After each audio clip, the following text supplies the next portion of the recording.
Good morning, Mr. Pretorius. Good morning, everybody. Morning, Chair. Yes. Chair, Mr. Arthur Fraser has brought an application before the Commission in which the Minister of State Security, the Director General State Security, and the State Security Agency are the three respondents. In essence, he requests you, Chair, to direct, in terms of the Commission's powers under the Act and regulations, to order the respondents to provide documentation. The first respondent abides, the second and third respondent are opposing. There have been discussions between the parties, but I'm sure they will explain to you how these discussions have progressed but not yet reached finality. And if I may, Chair, I will address you on the matter after these submissions have been made by the parties. Okay, that's fine. Who appears for who?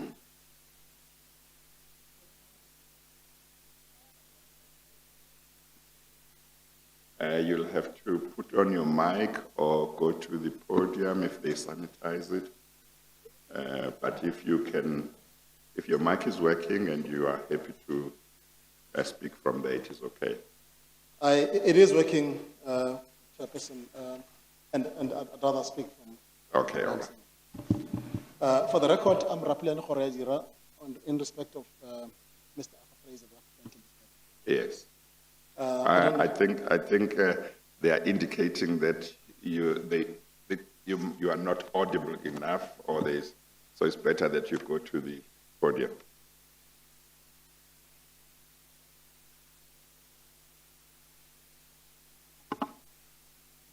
This is Chair. I'm for the second and the third one. Second and? The third one is taking the bell. Okay, all right. Thank you. Well, just for the record, just place the names, your names on record again.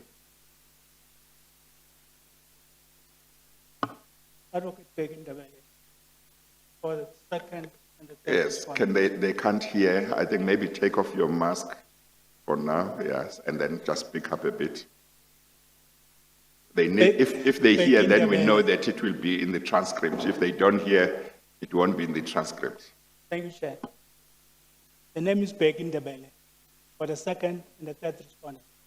Thank you. That is the Director General of State Security Agency and as well as the State Security Agency itself.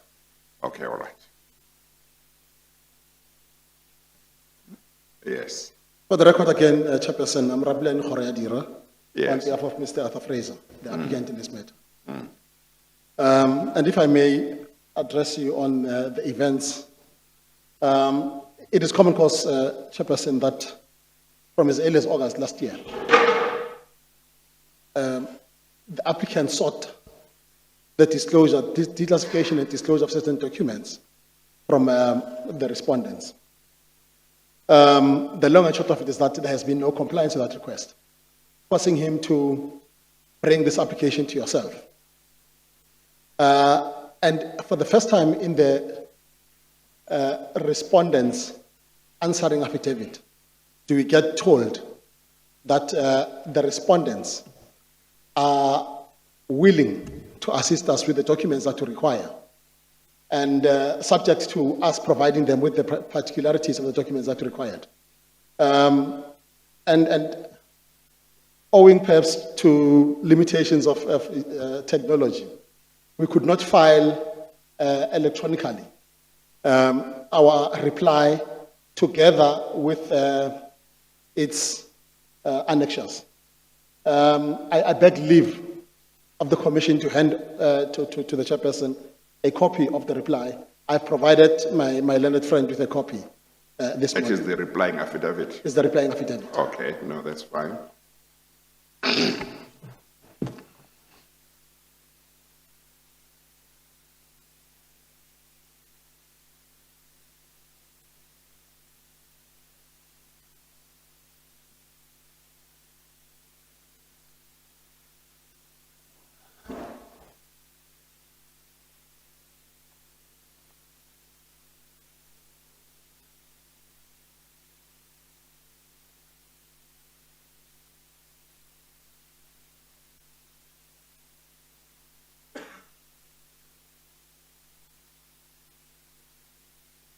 Yes. Thanks, Chair. I suppose you can never be too sure about these health issues. You know?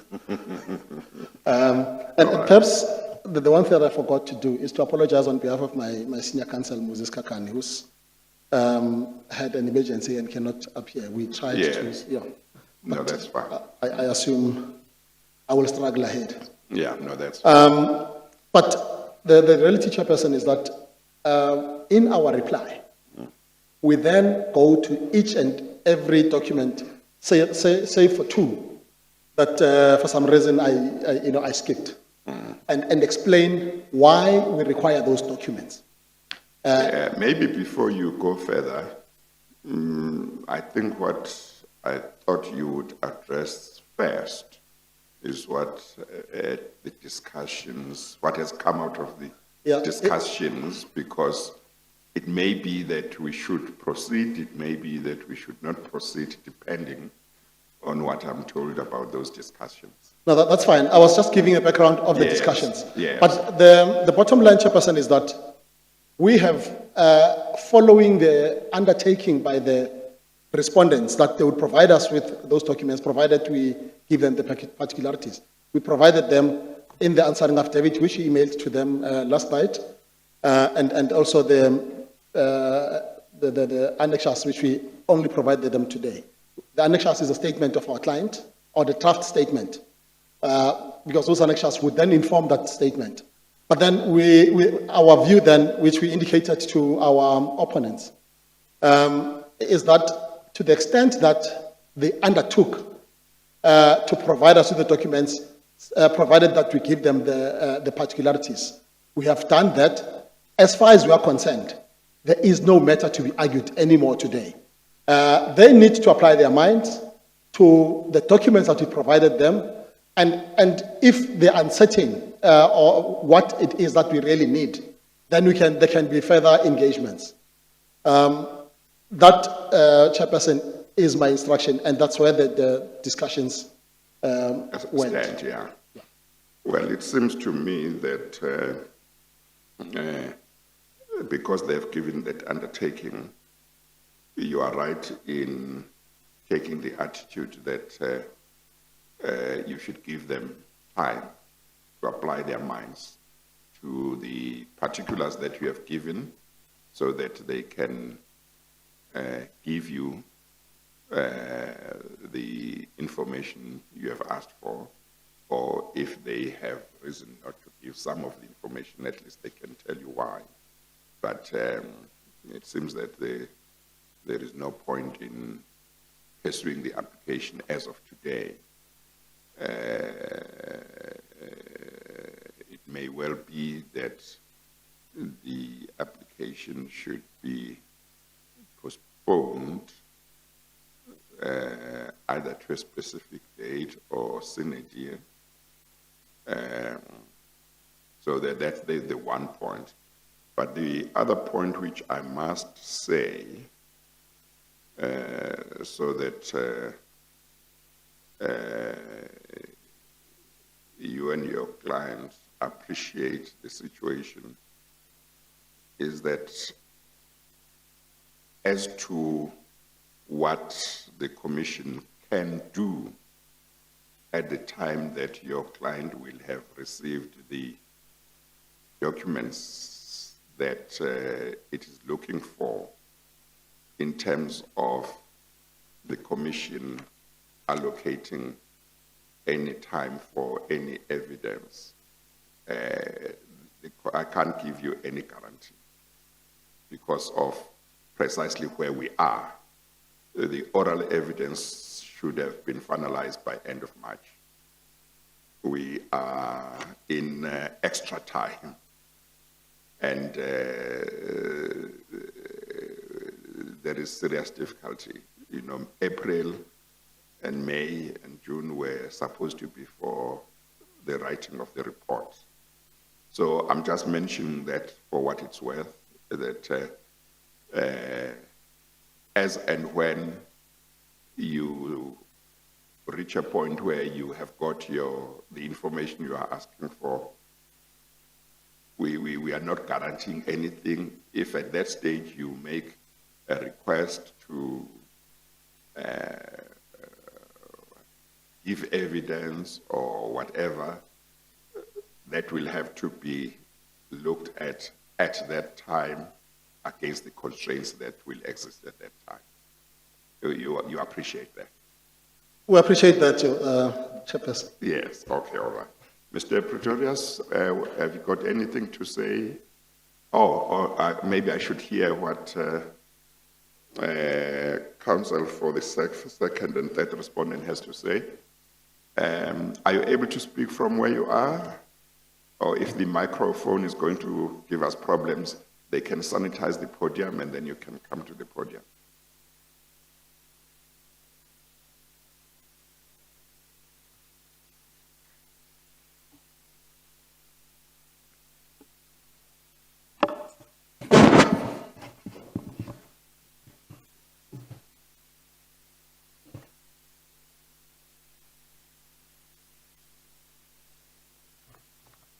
Why does it look like it's unusually dark in this room today?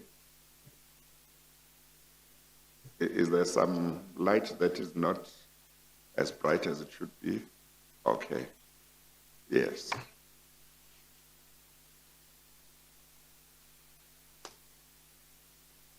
Morning, Chair. Good morning. Chair, maybe I must just cut to the chase. Yes, based yes, do on so. Yes. what my colleague has presented to the Chairperson. Yeah. Chair, the second and the third respondent's attitude is that the applicant is all of a sudden at last moment reverting to what he was supposed to do initially. As has been stated in the answering affidavit of the second and third respondent, this matter was brought before the issue of the disclosure of information. The agency was approached by the applicant as early as August 2020. The then acting Director General responded to the applicant, inviting him to follow the correct procedure, and also invited him to have a consultation with him so that they can see how best the agency can help him to expedite the issue of the disclosure of information. And that was, the letter to the applicant was sent on the 21st of September 2021. And the applicant... 2020, sorry, thank you, Chairperson. 2020. And 6 months, and the applicant did not respond to the invitation that was extended to him by the then Director General. And now, 6 months down the line, they are decided to approach the Commission, alleging that they have not been afforded opportunity to get the documents they are looking for, which is not true. So what the second and third respondent is saying is that what the applicant is all of a sudden proposing is something that they should have done 6 months down the line. That being the case, we feel that the application was the waste of the Commission's time or the abuse of the Commission's processes, and as such, it is my instruction that the matter should have been argued on merits. In particular, the standpoint of the second and third respondent is the fact that the applicant, in his application, is requesting information that pertains to a lot of intelligence information that mainly has to do with the methods of collection, the sources and identities of the operatives, knowing very well that the Director General is by law forbidden to do that or disclose that information. And then with that understanding and knowledge, the applicant should have not asked for the relief that they sought, to ask the Commission to give a blanket approval for the release of information into the applicant's hands, whereas that information mostly, or if not all, pertains to information that by law has to be protected. Having done that, then the respondents feel that that was the abuse of the Commission process. The matter should just be dismissed, and our parties must be allowed to deal with the matter the way it was supposed to be dealt with 6 months ago. That's in short. I don't want to go to the details. Yes, no, that's fine. Yes. I'll tell you what. My attitude is that because the parties seem to have found each other, even if late, in terms of the process, what is to be done, I should allow that process. It may well be that as a result of that process, your clients will say to him, we can give you A, B, C, but we can't give you D, E, and F. And there might still be a need for the applicant to pursue the application in regard to those matters that your clients might say, we are not giving you this. So rather than deal with the merits now, it's better that let's see what comes out of that process. It may well be that as a result of that process, the parties will reach agreement that what he will have been given is reasonable, is sufficient. What your clients refuse to give, there are good grounds in law for not giving that, so therefore the application won't be pursued. So that's possible as well. Having said that, I mustn't be understood as if I am saying that the applicant's application doesn't have hurdles or challenges. There may be certain challenges, but maybe if and when it is argued, I may be persuaded. But where parties have reached agreement on trying to sort the matter out, I think let's give them that opportunity. So my attitude is to postpone it sine die, but you have heard what I said to him, that the fact that I'm sitting here being prepared to listen to it, or that I'm maybe postponing it, doesn't necessarily mean once he has got the documents, he should say, well, why did you postpone it if you were going to tell me you have no dates anymore, you know? So we will see what the position is at the time that he has received the documents and has indicated once what he wants to do with the documents. So that's my inclination. You understand that? I follow, Chairperson. Yes. Okay. All right. Unless you have something else, I would like to hear Mr. Pretorius. So my attitude would be to postpone it, and maybe I'll postpone it sine die, but everybody understands there are time constraints, so the parties would need to do whatever they need to do as expeditiously as possible. Is it please the Chairperson? Okay. All right. Thank you. Thank you. Mr. Pretorius, I'll let them sanitize first.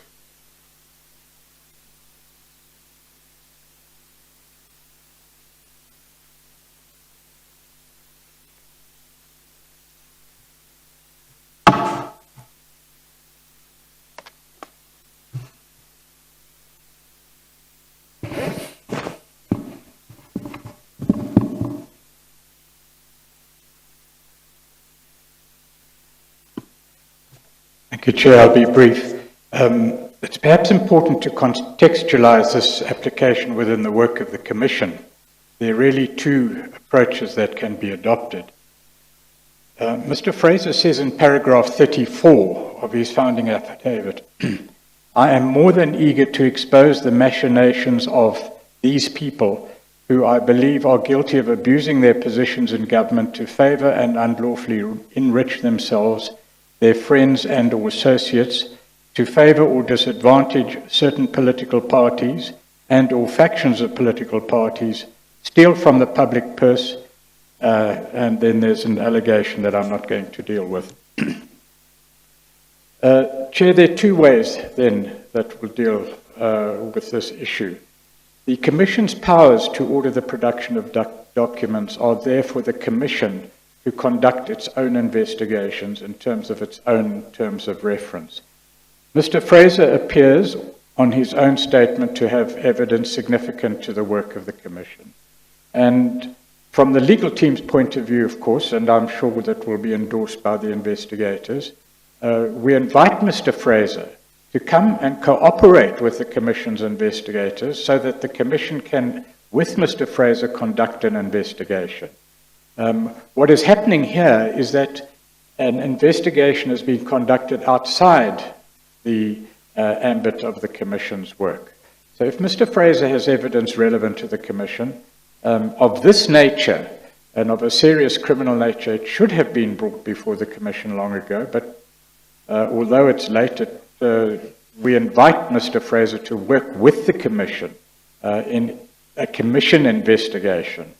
The other way is for the parties to sort it out themselves. I might just say in that regard, the Commission has been very cautious in presenting state security evidence to protect the identity of operatives, to protect method, and to deal only, at least for the purposes of public evidence, with declassified information. And it seems that if the applicant and the second and third respondents are to come to any accommodation, it must be in accordance with the legal prescripts. And it's not possible for you, Chair, to grant an order at this stage on that basis, which would in effect override all those legal prescripts. Thank you, Chair. Thank you, Mr. Proteus. This application is postponed Senate year. Yeah, okay.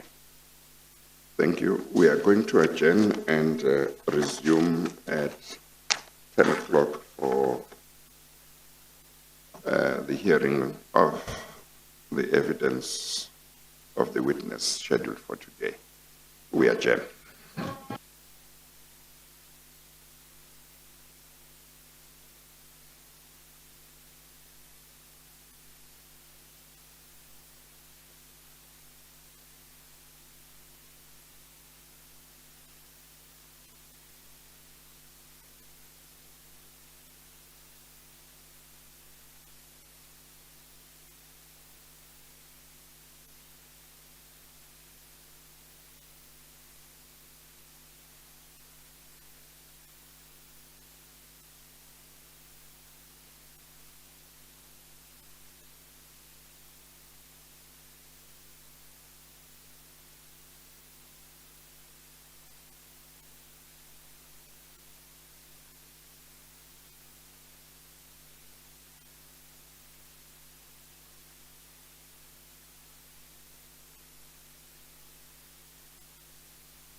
Good.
Are those all the papers that you need? Yeah, but you bring it.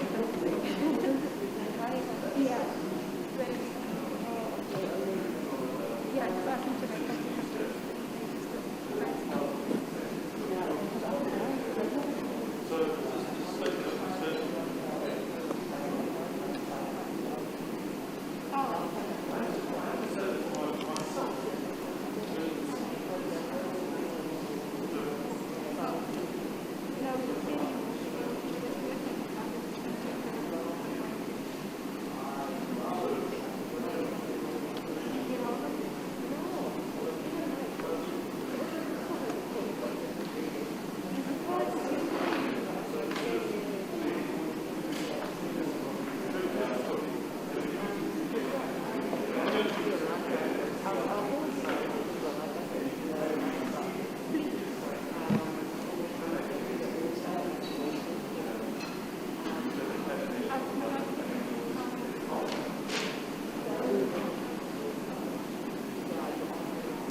Remember, it failed. It failed. Oh, yeah. Yeah. Ash. I want to balance. Bekelen comes. Yeah? Bekelen comes. Say what complaint? Say. Ke shebile mo. I'm not going to the shop. O sheba dula fatshe. Yeah? O sheba dula fatshe. Mara ha ile mo ish.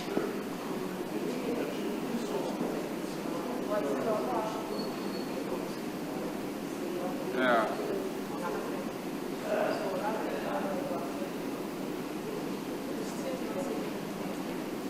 Okay.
Good morning, Mr. Freund. Good morning, everybody.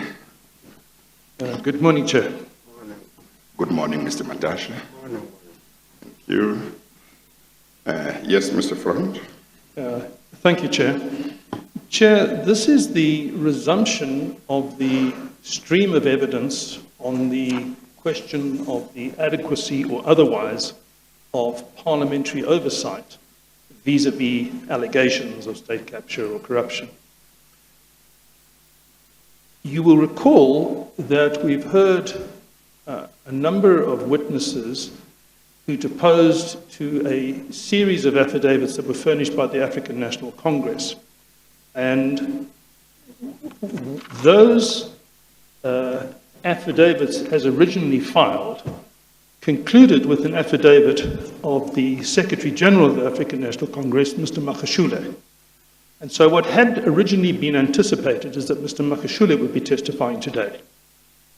However, some time ago, a decision was taken that Mr. Magashule would not testify, and Mr. Mantashe was asked, as I understand it, by the African National Congress, to, as it were, appear in his place and essentially to talk to his affidavit. So that was the primary and original purpose of today's hearing. But Mr. Magashule has gone further and has deposed to a fairly substantial affidavit. Mr. Mantashe, you mean? Mr. Mantashe, did I say yes. Mr. Magashule? Yes, sir, Mr. Magashule. I apologize, and if I do it again, please correct me again. It's an error I keep making.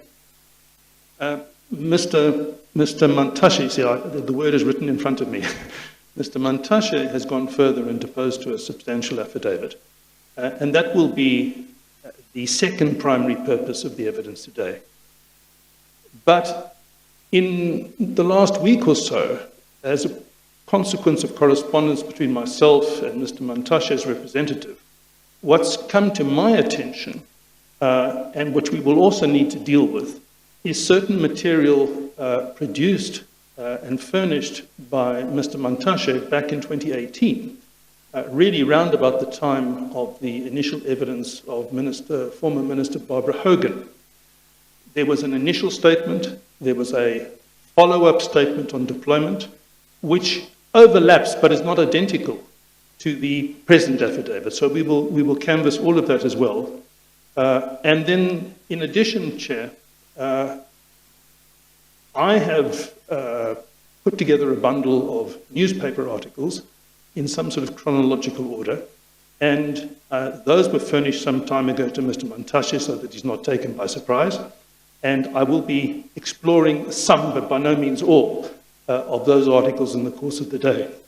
Now, the consequence of what I've just described is that the administrative staff have had to make certain adjustments to the pagination. So the ANC affidavit, the set of ANC affidavits was and still is Exhibit ZZ1 in File 1. And that set of affidavits, we have really already dealt with ZZ 1.2 and following, or most of those. And what we were going to be dealing with is ZZ 1.1, Mr. Magashule. But now we have had to add to that what is going to be Mr. Mantashe's affidavit, which will be ZZ 11. And the consequence of the bulk of that is the need to split the original Bundle 1 into a Bundle 1A and Bundle 1B. So when we insert this, there's no longer space for what used to be in the rest of that Bundle 1A. But that notwithstanding, the other material that was in Bundle 1 and now is in Bundle 1B will not be canvassed today. So we'll really be dealing with Bundle 1A as it is. So against that background, I would suggest that perhaps it's opportune to swear Mr. Mantashe in, and then I understand he wishes to make an opening statement.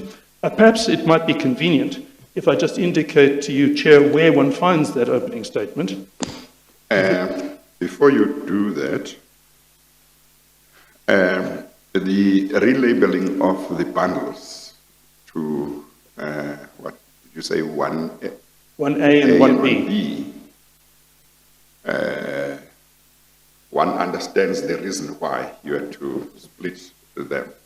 I'm concerned about the fact that in the transcript up to today, there would be a reference to a certain label and not the amended label. So I wonder whether we couldn't keep the label that we used for I don't know whether for the first half of the bundle, and then make the next one 1A rather than 1B, so that we always have one. And when somebody goes to one, then maybe there could be a note to say, at a certain stage, they were split. Anything you don't find here, go and look at 1A or something like that. Yes. Yeah. There's no difficulty with that. That's Yeah. what we will do. We will Yeah. we will rearrange it to make Yeah. it 1 and 1A, Yeah. and we will Yeah. be dealing today with the Yes. continuation of bundle 1. Yeah, no, that's fine. You wanted to tell me where to find the Well, statement. the opening statement of Mr. Mantashe, as I understand it, is using, as it were, the top left-hand numbering, the P001 numbering, The black black pagination. numbers, Yeah. at 100.419, in other words, page 419 of this long exhibit. Okay, I see it, yes. Of course, there will in due course also be reference to the original affidavit, but Yeah. I presume one wants to start with the opening Yes, statement. no, that's fine. Before the oath of affirmation is administered to Mr. Mantashe, I just want to take this opportunity to make an announcement that is connected with the ANC, namely that we previously announced that the president of the ANC was scheduled to give evidence in his capacity as president of the ANC on the 22nd and 23rd of April, and in his capacity as president of the Republic on the 28th and 29th April. That has changed in part because the president made a request in connection with the dates of 22 and 23 April because of some commitments that had arisen. I acceded to the request to change those dates. So the present position is that the president of the ANC is not going to appear before the commission on the 22nd and 23rd of April, but he will still appear on the 28th and 29th of April.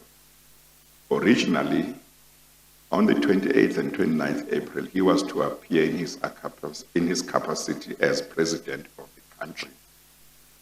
But that has changed. On those 2 days, he will appear as president of the ANC.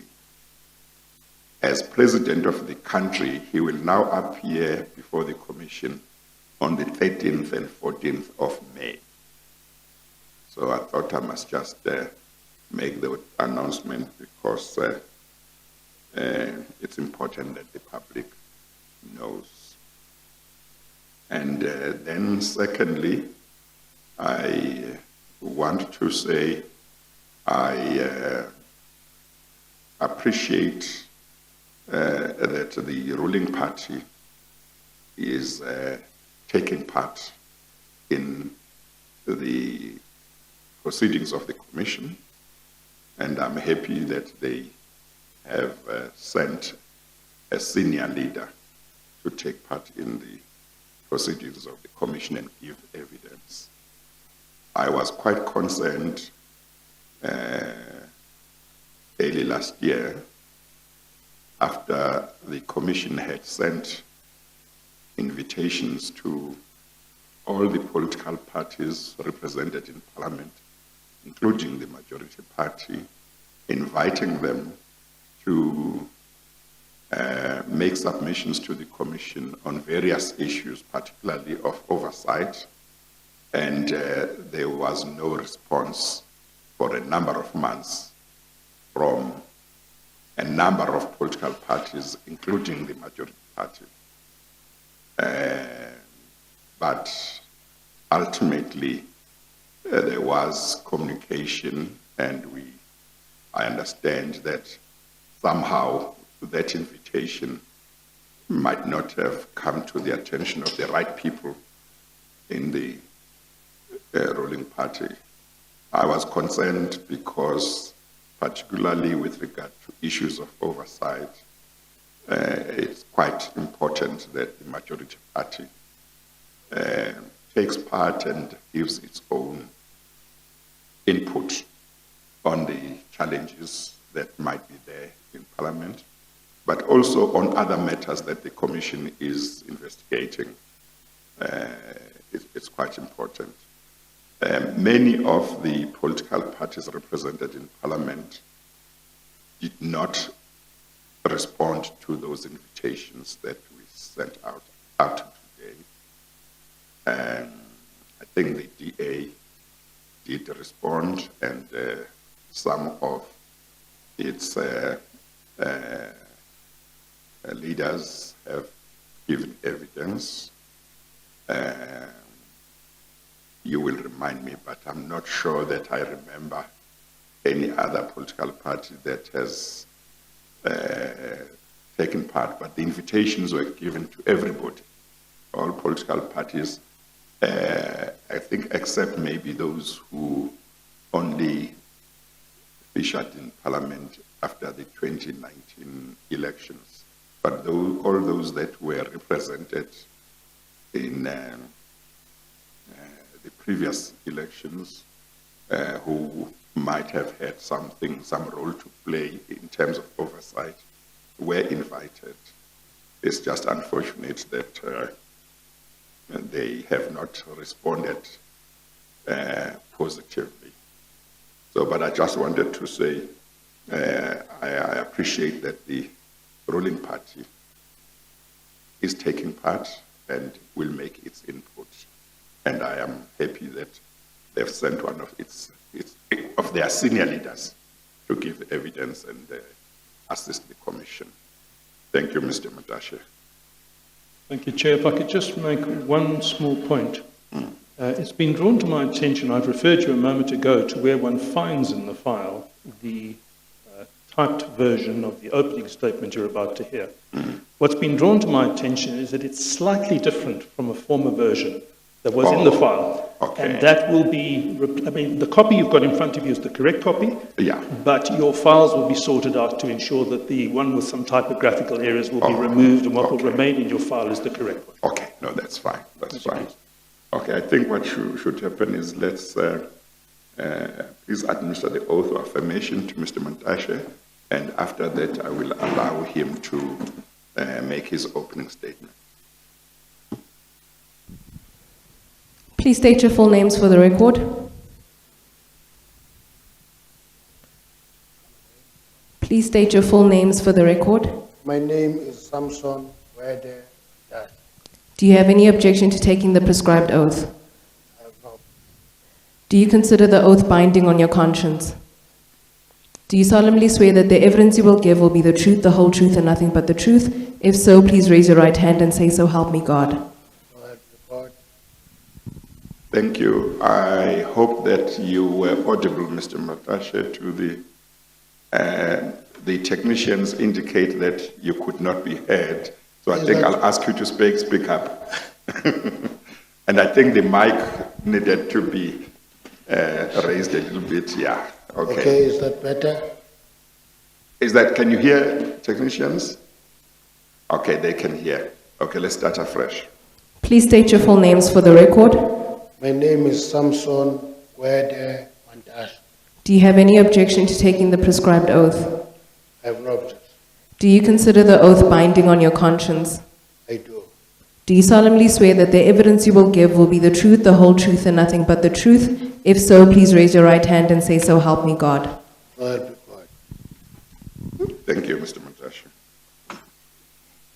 I now give you an opportunity to make your opening statement or read your opening statement. Thank you very much, Chairperson. I am the National Chairperson of the ANC, and prior to my election as National Chairperson, I was Secretary General of the ANC between December 2007 and December 2017. That is 10 years. I have deposed to an affidavit in which I deal with the following issues: closed party list system of proportional representation, the goal of transformative constitutionalism, how ANC policy is formulated, the compilation of the party candidate list, how the ANC chooses the president and cabinet members, ANC development and deployment policy, how the ANC deployment committee functions, the complexities of modern government, lessons from the UK, constitutional expectation of the function of parliamentary oversight and accountability, the need for political will in parliamentary accountability, the relationship between Luthuli House and the ANC public representatives in Parliament, Parliament 2009 Oversight and Accountability Model, recommendations made by the ANC to enhance the model, response to evidence of Comrade Makosi Khoza, the role of the ANC caucus and study group in Parliament, electoral reform, and measuring ANC performance in Portfolio Committee. In this opening statement, I highlight some of the key issues dealt with in my affidavit. However, before doing so, I wish to refer to a speech delivered in June 1991 at Stanford University of the United States by the then General Secretary of the National Union of Mine Workers, Matamela Cyril Ramaphosa, in which he outlined the elements of the new constitutional framework, which was previously articulated by ANC President Oliver Reginald Tambo in 1987.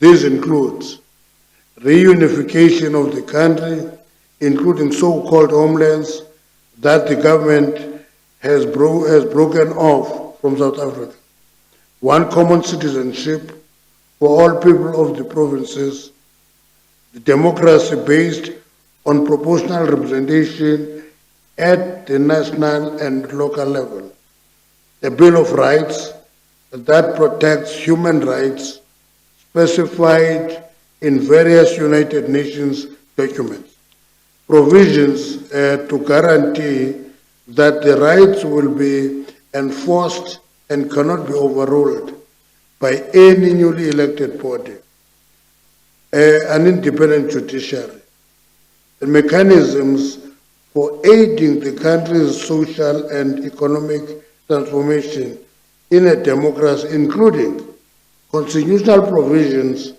for affirmative action and non-discrimination. Not long after the Constitution Act was promulgated, and Section 1 of the Constitution Act states that the Republic of South Africa is a democratic state found on the following values: human dignity, non-racialism and non-sexism, supremacy of the Constitution and the rule of law, and universal adult suffrage. I make the point to demonstrate that the values of the ANC Constitution and the Constitution of the country are aligned. At the multi-party talks at the Convention for Democratic South Africa, CODESA, political party resolved that The electoral system shall be a closed party list system of proportional representation, meaning that voters vote for a political party and the numbers of seats allocated to that party in parliament is in proportion to the number of votes it receives in a general election. This agreement was subsequently incorporated into the legislation. On the issue of transformative constitutionalism, I cite legal scholars in my affidavit to demonstrate what the ANC believes to be trajectory of our constitutional democracy and to locate the role of parliament in the context, because the ANC subscribes to the views that primary purpose for the adoption of the constitution was not only to establish a society based on democratic values, but fundamental human rights, but also one based on social justice. Policy formulation in the ANC starts with the development of concept paper, which is sent to branches for discussion and inputs. The paper is discussed further at regional and provincial conferences. Once every 5 years, the policies of the organization are consolidated at policy conference. At this conference, the views of ANC alliance partners, that is the Congress of South African Trade Unions, the South African Communist Party, the South African National Civic Organization, are taken into consideration, after which the policy is adopted and a resolution taken that is to be implemented. The policies adopted become the manifesto of the ANC when it contests elections, because we do contest elections. And therefore,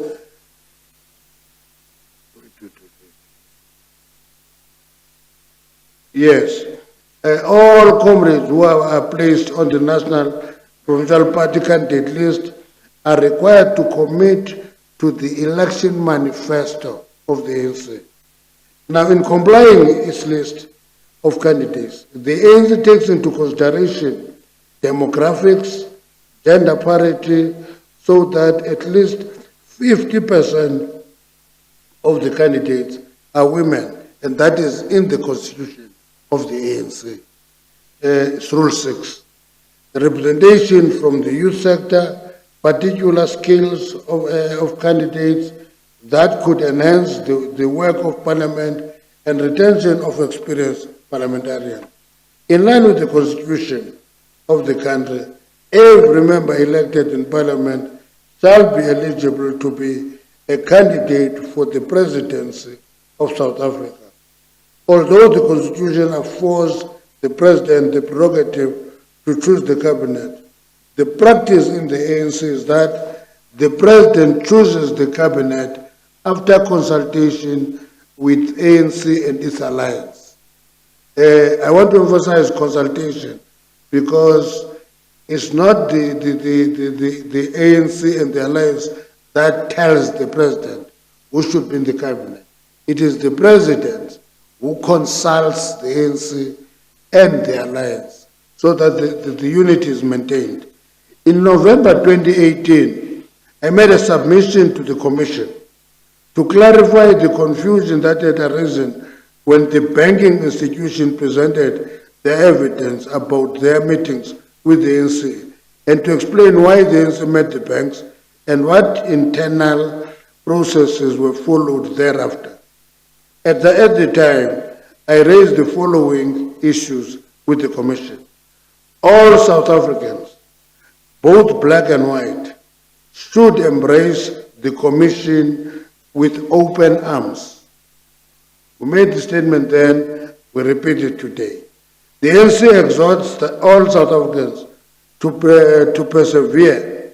We have to endure the pain and emotional trauma of building a nation with a single identity out of the ashes of a racially divided and inhuman past, and we have to build a strong, capable state from an exclusionary and illegitimate past. Just as a matter of mentioning, in 1994, every Director General of any state department was a white male, and every judge was a white male.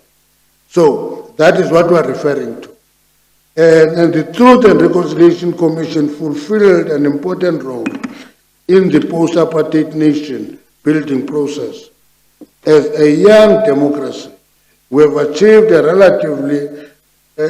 a relatively short period, a degree of consensus on the past cultural traditions, customs, symbols, rituals, and historic experiences of black and white people. This proved to be a strong indicator of the willingness of the different racial groups in our country to come together for the common good.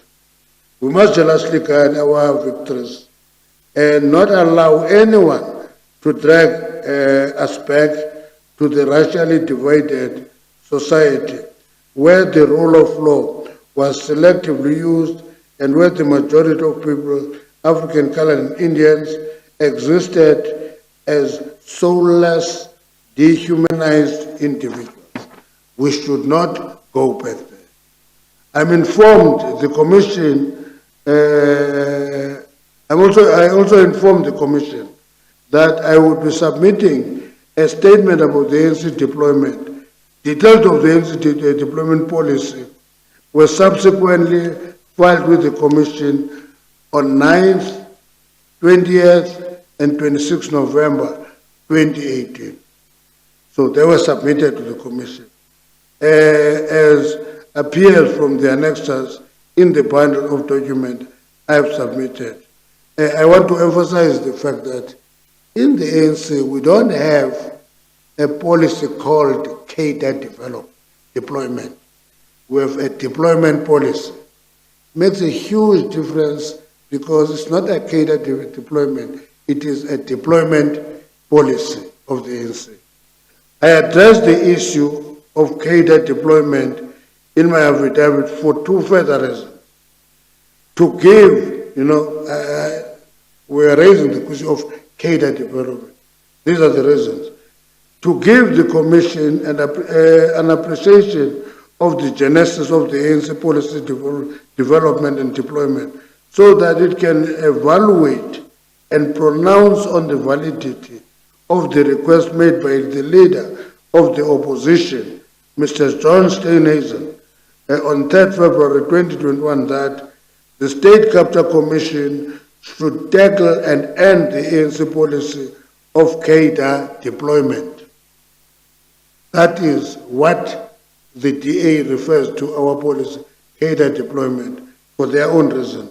And to give the Commission an appreciation of the caliber of comrades and procedures followed for their deployment.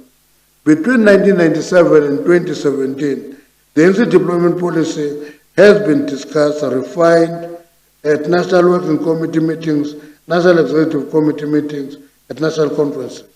Elements of the development policy can be traced back to ANC Cabo Conference in Zambia in 1985, when the ANC President Oliver Tambo called for the establishment of a political school. Ironically, this was precisely at the same time when apartheid government placed our country under state of emergency.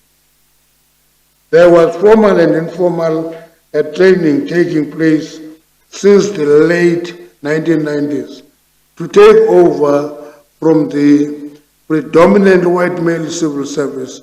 Many aspirant black males and females were deployed to undergo training. We sent them to various institutions.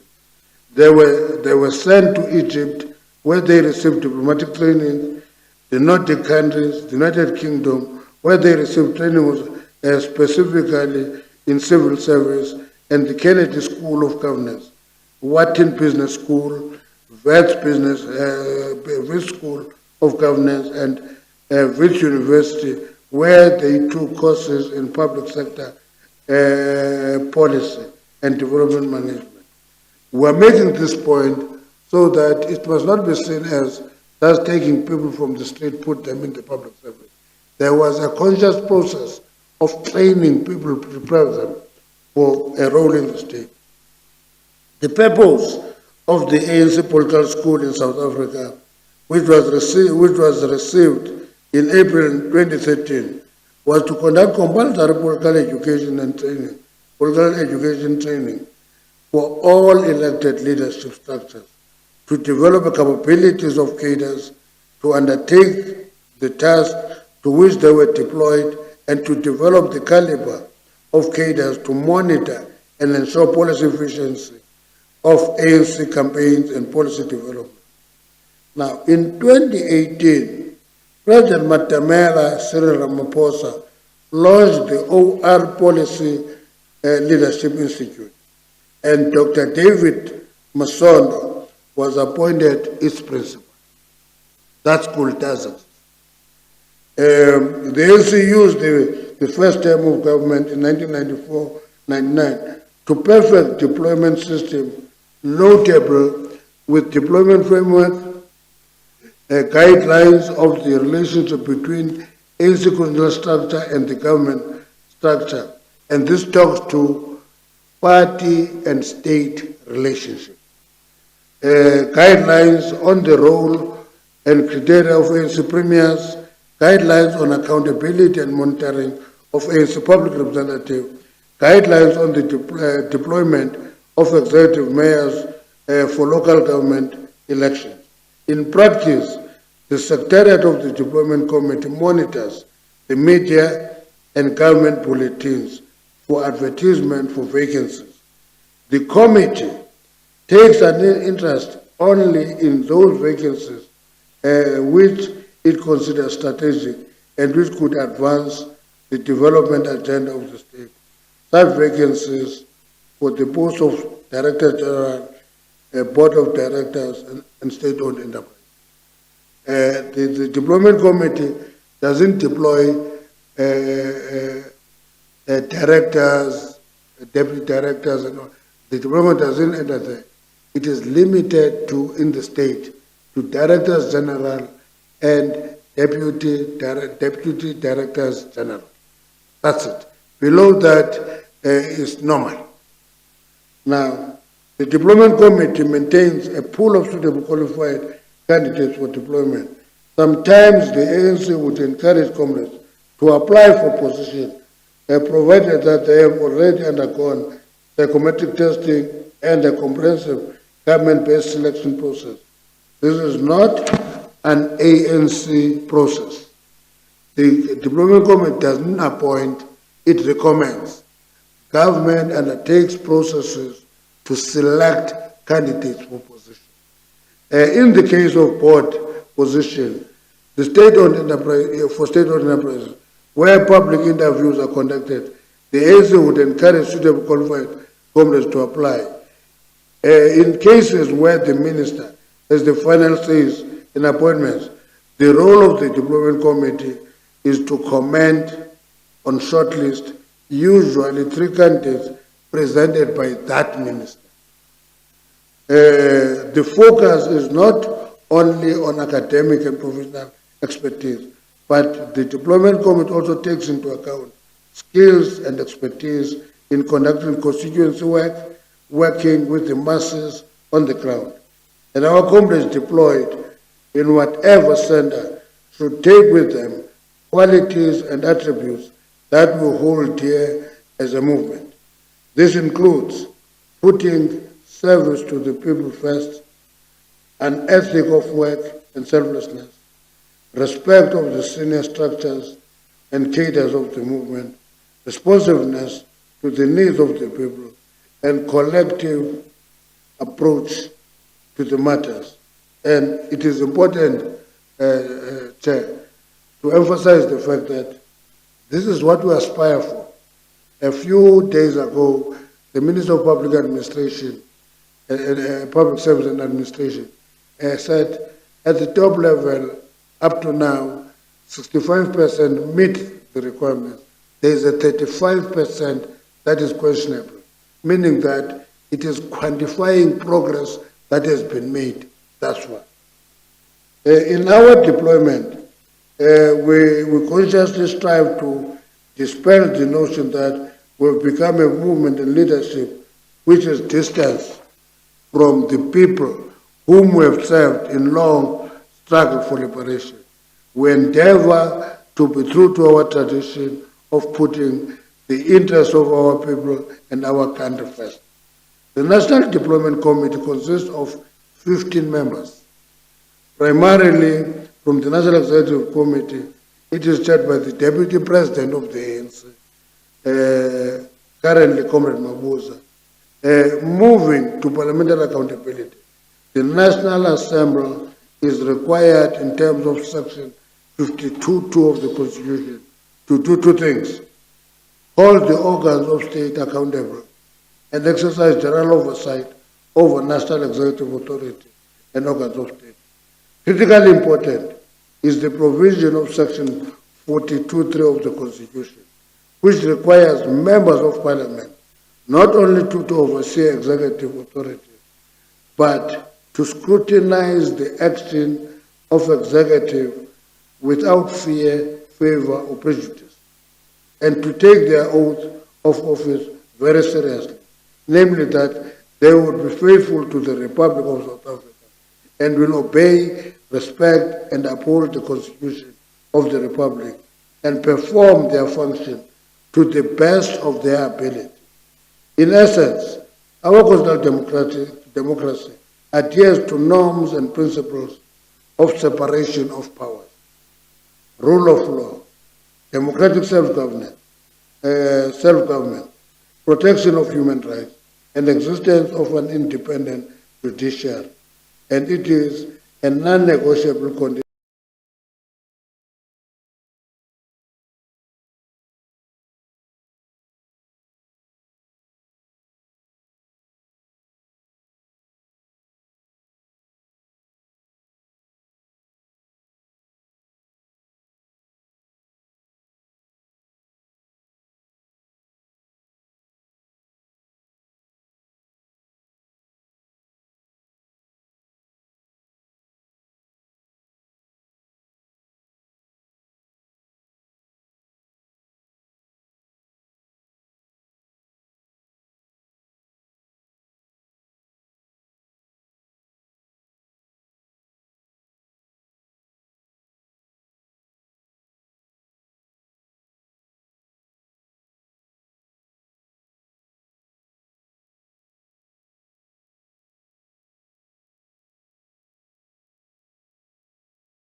the chief whip of the party.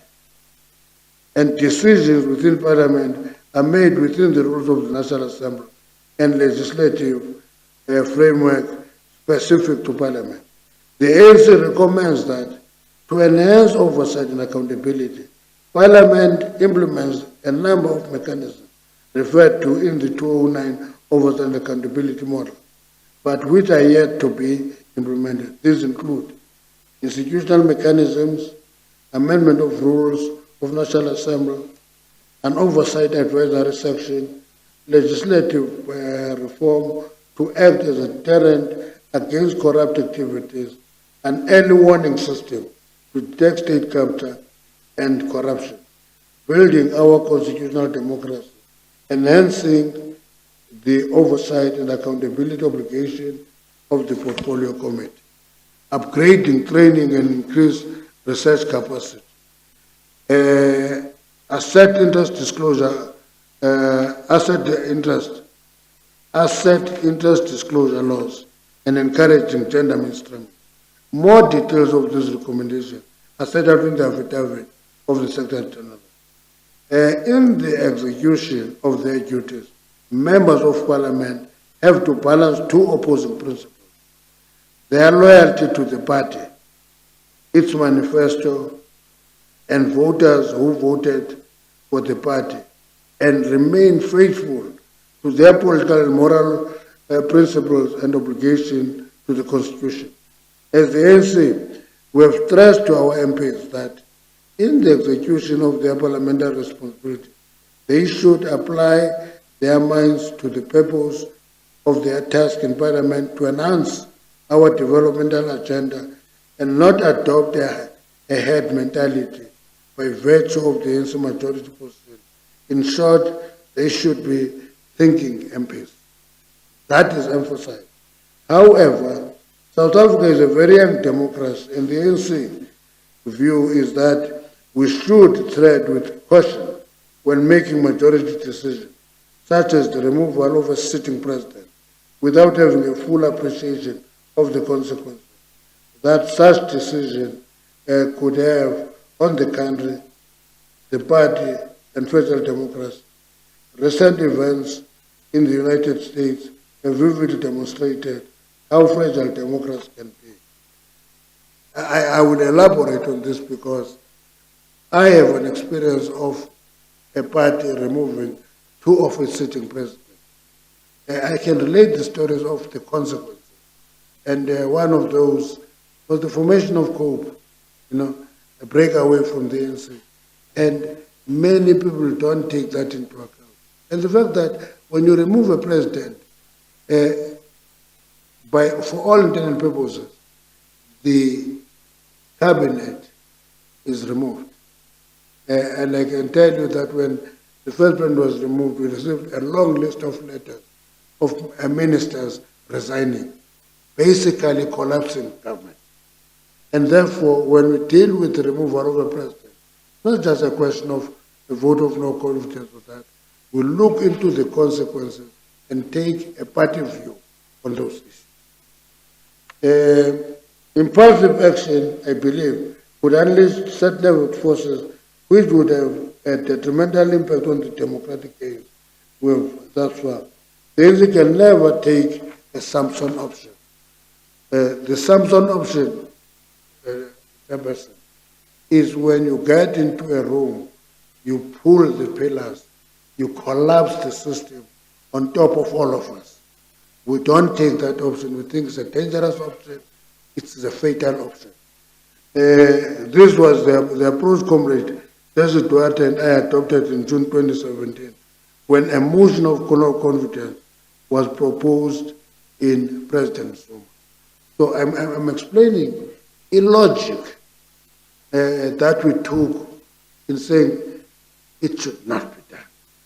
We said we cannot take a Samson option, collapse the party, collapse the government, and therefore create a crisis in the country. The removal of president is a matter of party organizational discipline, which should best be dealt with within the confines of the party. All South African political parties operate caucus system in all spheres of government, national, provincial, and local.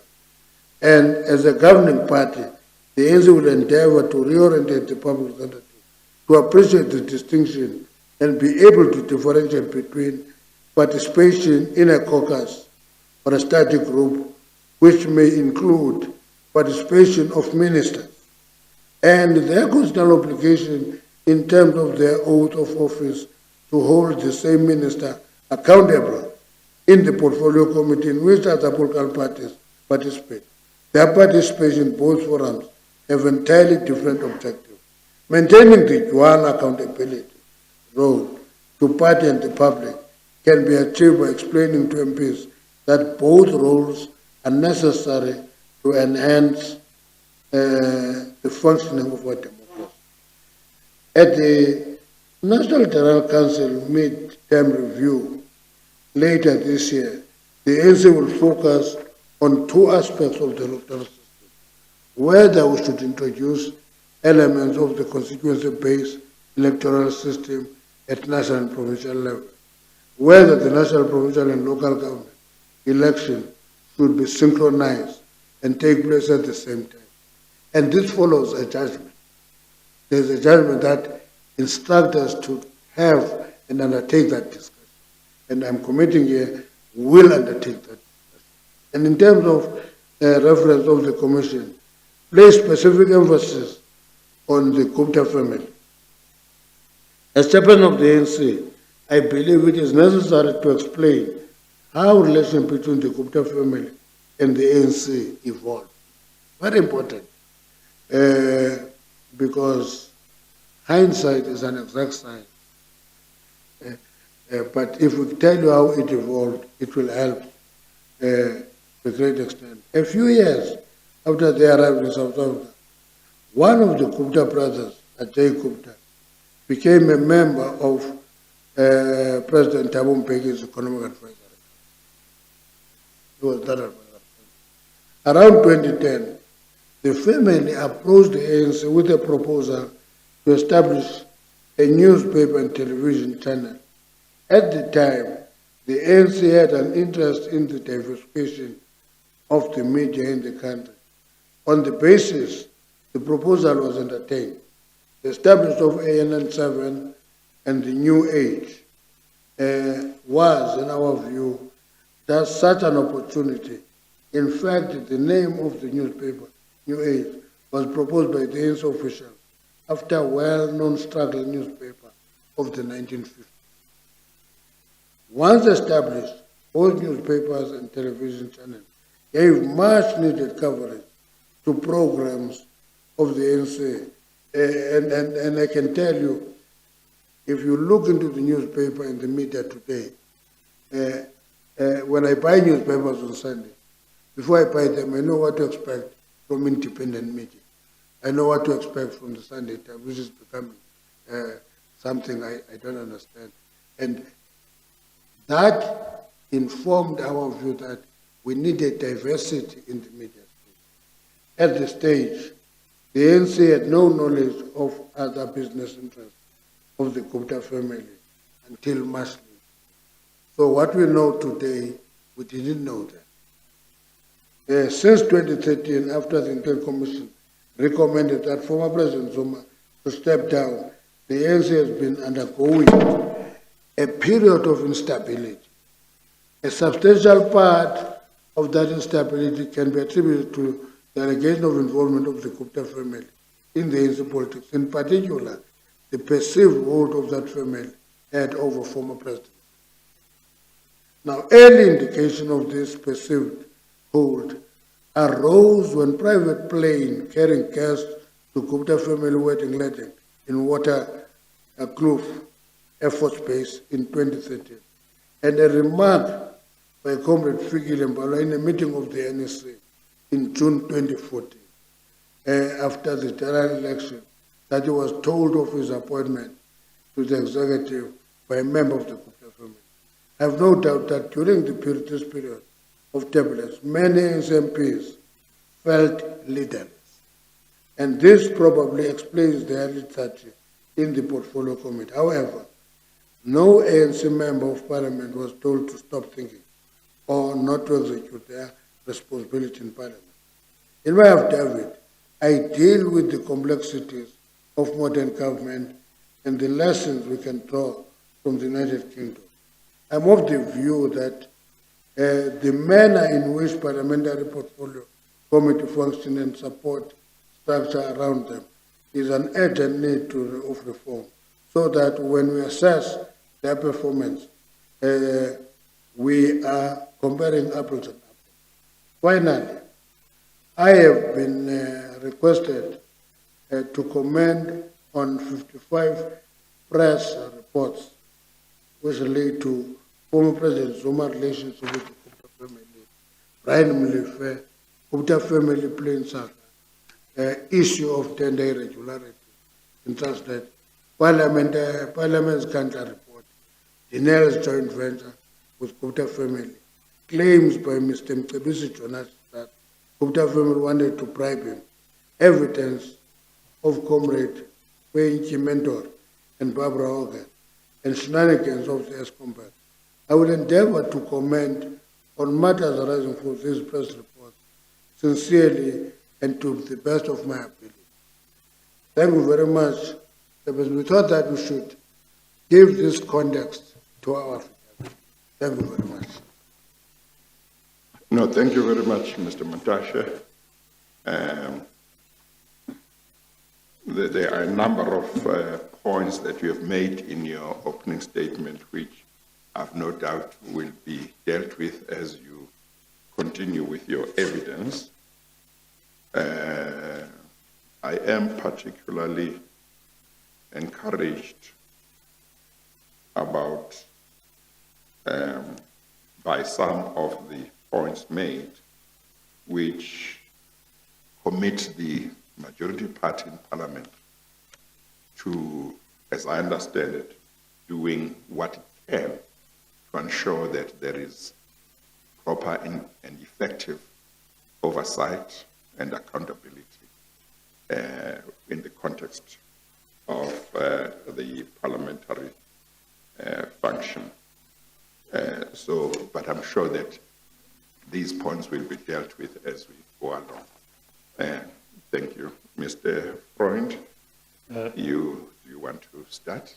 Yes, thank you, Chair. I'm in your hands as to time, Yes. but there's a lot to get through today. So Yes, that's I'm fine. anxious to- I must just indicate so that everyone knows what my thinking is, and if anyone has a different thinking, they can indicate in due course. I have in mind that if by normal closing time, 4 o'clock, we are not done, we should continue with Mr. Mantashe's evidence and try and finish today. But maybe we'll finish before then.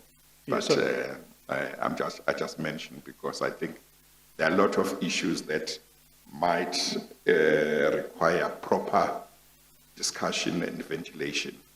So I just mentioned that so that if nobody has a problem with that, then we can proceed on that basis. And if there is a problem, we can know in advance so that we pace ourselves appropriately. Yes. Okay. Thank you, Chair. Chair, I will obviously endeavour to complete before 4 Yes, o'clock. yes. But I do have concerns that we may not achieve that. And we'll Yes. probably have a better sense of that by mid-afternoon. Yes, no, that's fine. I mean, I think it's very important that the issues that need to be dealt with be dealt with properly, because it's the majority party that is here, and it commits itself to fully cooperating and being party to solutions to challenges that we have been looking at, and therefore the opportunity must be seized and used optimally. As you please. Yeah, okay, all right. Mr. Mantashe, if I could just start with the formalities. Can you please turn to page 100.2, where you will find an index? Page 100.2. It should be very early in your papers. So on the top left, you will see numbers with PO 01 and then 100.2. So you want me to open? It'll be very near the very beginning of your file, but Is the index just before your affidavit? Okay. just turn the page. Or maybe just go back. 100.2. If you go back one page, go back 2 pages from where you are. Yeah, go backwards 2 pages. Oh, no, I think he is going beyond. If you just turn over that page, is there not another page after that page, please? No, come here. Just turn it over this way, yeah? Is there another page in between? Yes, you missed that page. That's the page I wanted to take you to. I'm sorry. Just before you proceed, Mr. Freund, I don't know whether the lighting there where Mr. Mantashe is normal or whether it can be improved. I know that we always don't have the best lighting there. If the technicians can look into that. But you are able to read from there, Mr. Mantashe. Mr. Mantashe, Are you able to read? The lighting is Yes. fine. It had Okay. spectacles. Okay, all right.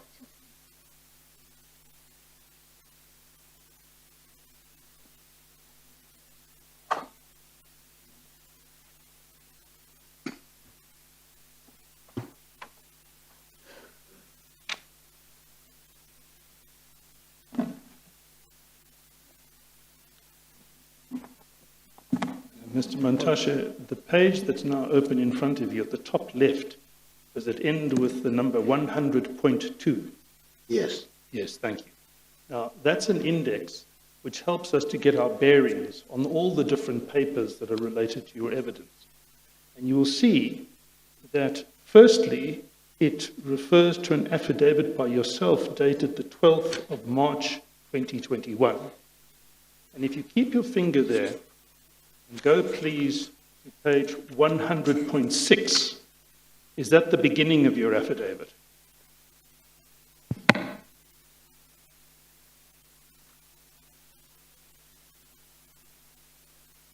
Yes. And then if you turn to page 100.44, is that the end of your affidavit with your signature? 144. 100.44. Yes. Right. So I take it that that is the affidavit that you have deposed and presented to the Commission, and you can confirm that that is your affidavit. Confirm. Thank you. Now, secondly, if we can go back to that index page, page 100.2.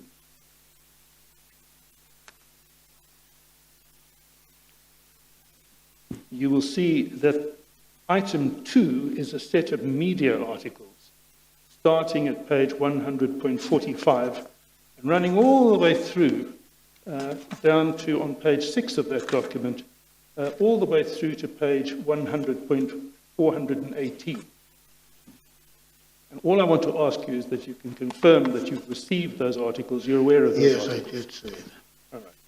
And then thirdly, if we go in the index to page 100.5.2, you'll see there's an item 3. It's paginated at the bottom of the page, page 6. I'm sorry, what page, Mr. Freund? 100.5.2. And I've said to Mr. Mantashe, at the foot of that same page, you'll see the number 6.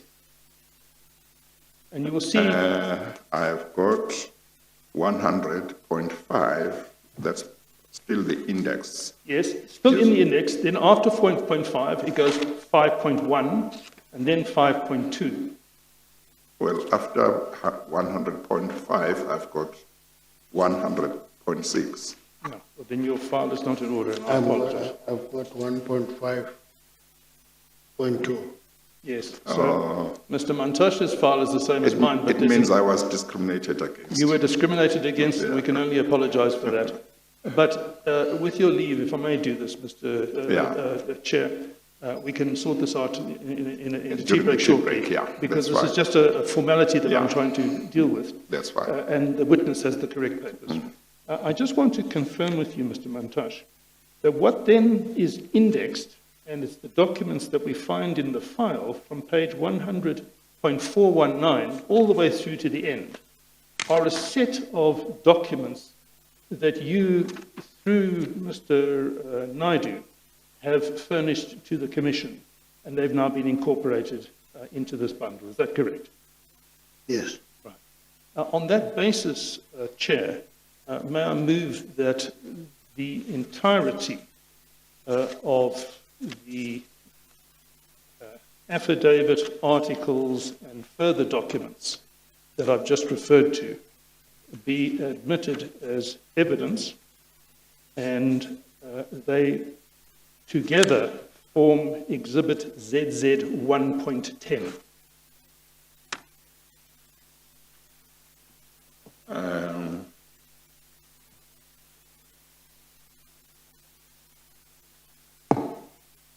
Well, firstly, the bundle we are using at the moment is Parliamentary Oversight Bundle 1A. That's correct. But as you've just said, Chair, it's going to be numbered 1. Yes. And then you have the first document under the index, after the index, is Mr. Makashule's affidavit, and thereafter there are further affidavits. The first document ought to be not Mr. Makashule's affidavit, but Mr. Mantashe's affidavit. Sorry?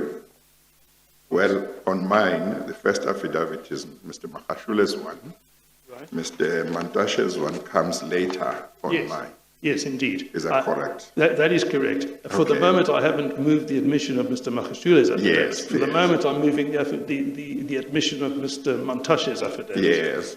So what I'm doing is try and establish which documents fall under what you referred to, you want me to admit as Exhibit ZZ1. So do they start with Mr. Mantashe's affidavit and then the annexures plus? They start with Mr. Mantashe's affidavit, Yes. to which I think there are no annexures. Okay. They then continue with the set of press reports. But Well, to find the page number, if I take your chair Yeah. to page 100.6, that's the beginning of the affidavit. Yeah. We've established all the rest of it, and it runs all the way through to page 100.613. Yes. That's what I've covered with the witness, and that's what I'm, for the moment, moving the admission of. Yes. Now, let's start with the issue of whether there are any annexures to Mr. Mantashe's affidavit. Now, you have said that you think there are not. I know that he refers to some papers in his affidavit. Does he not attach them? He doesn't attach them, and that's Okay. precisely the reason why, Chair, in follow-up, Yes. I requested and was subsequently furnished with some Yes. of those papers. And those fall into the third category, the Yes. documents recently furnished by Mr. Mantashe. Yes. Now, from page 100.45, which is the page immediately after Mr. Mantashe's affidavit, are there documents that Mr. Mantashe provided, and then are there documents that you provided? Yes, that's correct. Shouldn't we separate the two and maybe have one exhibit for those that he provided and another one for those that you provided? Well, that is indeed what we are proposing, Okay. but all with as subsections. Yes, So okay. if Mr. Mantashe's affidavit, Let's start with Mr. Mantashe's affidavit. if we regard Mr. Mantashe's evidence in totality as being exhibit ZZ 1.10, then we can divide that exhibit ZZ 1.10 into three parts. The Yes. first part is his affidavit. Yeah. The second part is the press statements. Yes. And the third part is the additional documentation Okay. furnished. No, that's fine. And that is already covered on the record with That's the fine. witness. That's fine. Okay, let's start with his affidavit. You asked me to admit it as an exhibit and to mark it as exhibit what? ZZ 10.1 will be the affidavit.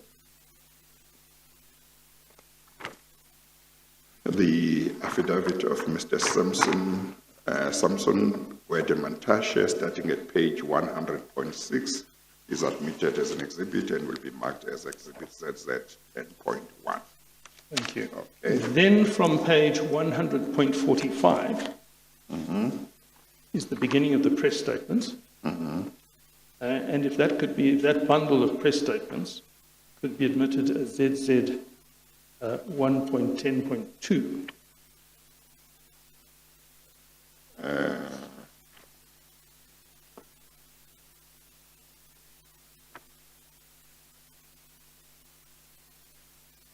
That would be from page 100.45 up to what page? I'll give you the page. It would be up to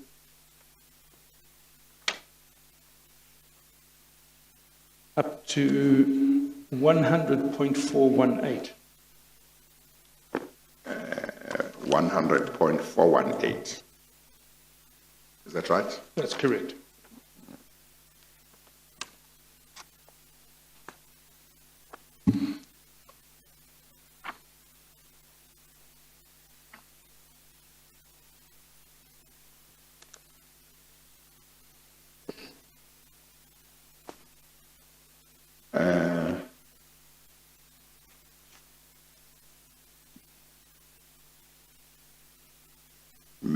maybe for convenience, there could be a divider between the two sets of documents and Indeed. between the affidavit and this one. Indeed.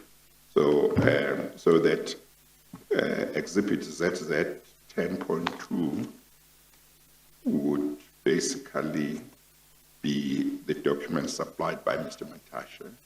Is that right? No, the ZZ 1.10.2. Oh, is there one before 10? There's a 1 before it, yes. Okay, I'm sorry. That's starting from Mr. Mantashe's affidavit. Yes. I think I just said 10. It's 1.10 because it's all part of the ANC affidavit, which is ZZ1. Okay, I'm going to do a correction in relation to Mr. Mantashe's affidavit. It is not Exhibit ZZ 10.1, but it is Exhibit ZZ 1.10.1. That's correct. Thank you, Chair. And then we Then go to... the press statements would be, I gave you the page, I no longer have it. It was at page... then at page 100.45, that will not be Exhibit 10.2, but Exhibit ZZ 1.10.2. And that runs through, Chair, Yeah. to 100.418. I should tell you that that very page, 100.418, is a special character, but we'll deal with that in the evidence course Yes. of the day. But just for my own understanding, are those documents then from page 100.45 to page 100.418? Are those the documents supplied by Mr. Mantashe? No, those are the documents supplied by the Commission to Mr. Mantashe Okay, in order for him to be given an opportunity to comment on them. okay. And the ones we haven't dealt with are those that he provided? Yes, which I'll take you to Okay, very all right. shortly. No, that's fine. So I think, therefore, we could take these, namely from page 100.45 to page 100.418, as a batch, you know. As a batch, As yes. a batch, yeah. Yes, So and that will be in your file, if I may suggest. Yes. Separately divided, so that you can Yes. clearly see. Yeah, the okay. division. So those documents, therefore, that start from page 100.45 to page 100.418 will be admitted and will be marked Exhibit ZZ 1.10.2. But I'm wondering whether you might end up with further page numbers for the different documents, or whether you will leave them like this and you just refer to the overall pagination to identify each document.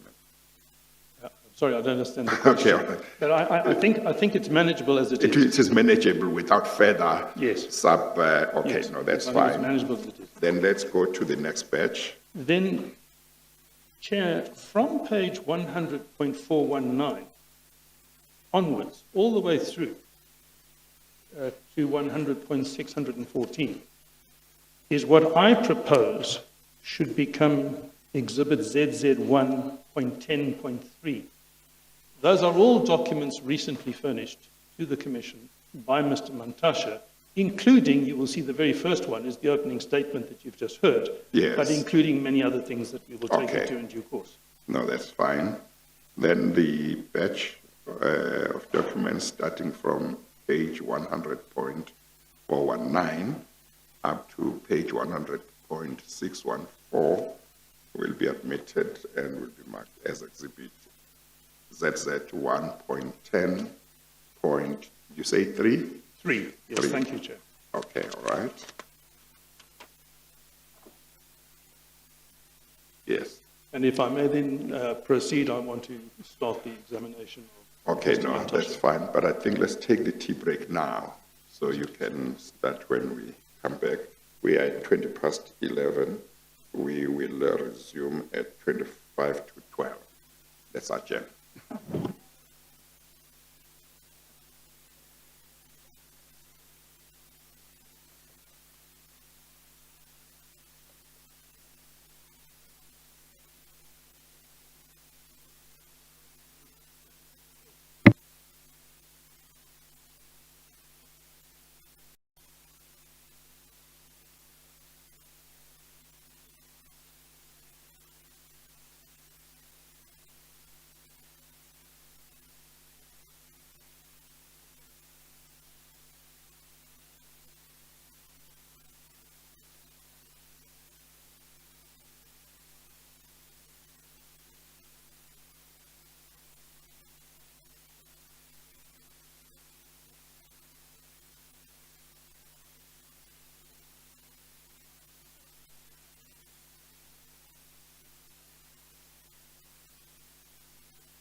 Okay, we can proceed now.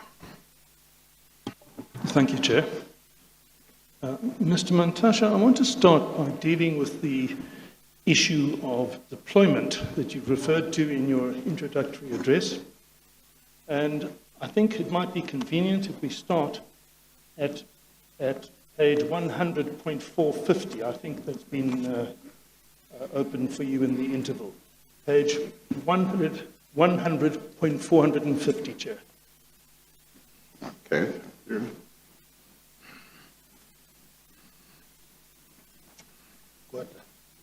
I don't know whether the noise of the aircon is going to interfere with the sound, but they will adjust it if we indicate that it's interfering. Okay, all right. I have got 450, 100.450. It should be headed supplementary statement. Yeah, May I then proceed? you may proceed. Mr. Mantashe, is it correct that after Barbara Hogan testified, you furnished a brief initial statement, and then after furnishing that brief initial statement, this was in 2018, you then furnished this document that we have in front of us as a supplementary statement. Is that correct? Yes. And this was in or about November of 2018. Your original statement was the 11th of November, and I think this supplementary statement came around about the end of November of 2018. Does that sound right to you? Yes, this was supplemental to a brief statement before. Right. Now, in this document, if we turn to paragraph 32,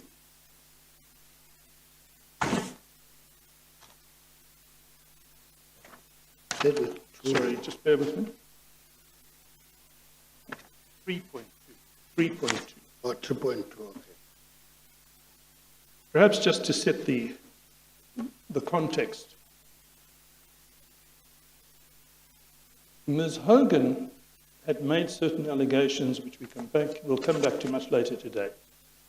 But they were allegations which raised the proper place of the ANC's deployment committee. And in answer to her allegations, you put up a brief answer.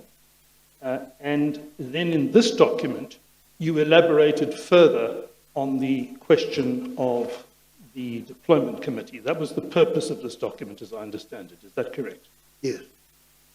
And in that supplementary statement that you furnished in 2018, at paragraph 3.2, you said the following. Our immediate goal, the R is presumably the African National Congress, is it?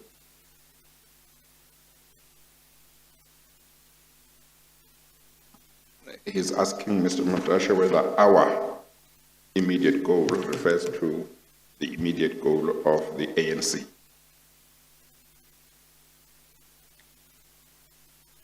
Can you hear me? Yes, I don't understand the question. Okay, he is referring to paragraph 3.2. I see that. Yes. And in paragraph 3.2, you say, our immediate goal, Yes. as set out in the strategy and tactics, is to do certain things. I'm just trying to understand whose immediate goal is it. I'm putting to you that I think it must be a reference to the African National Congress. It's the ANC policy document. It's the ANC, yes. Strategy and tactics and ANC policy document. Yes. So the ANC's immediate goal, as set out in strategy and tactics. Now, what is strategy and tactics? Strategy and tactics is a policy document of the ANC. It's an earlier policy document. When was it drawn up approximately? It's not earlier. The first formal strategy and tactics was adopted in Morogoro in 1967. And it is revised in every conference. It is, sorry, I couldn't hear you. It is visited and it's revisited at every conference. Every conference. So at every conference, the original strategy and tactics document gets revised in accordance with the provisions of Yes. presumably of the resolutions of the conferences.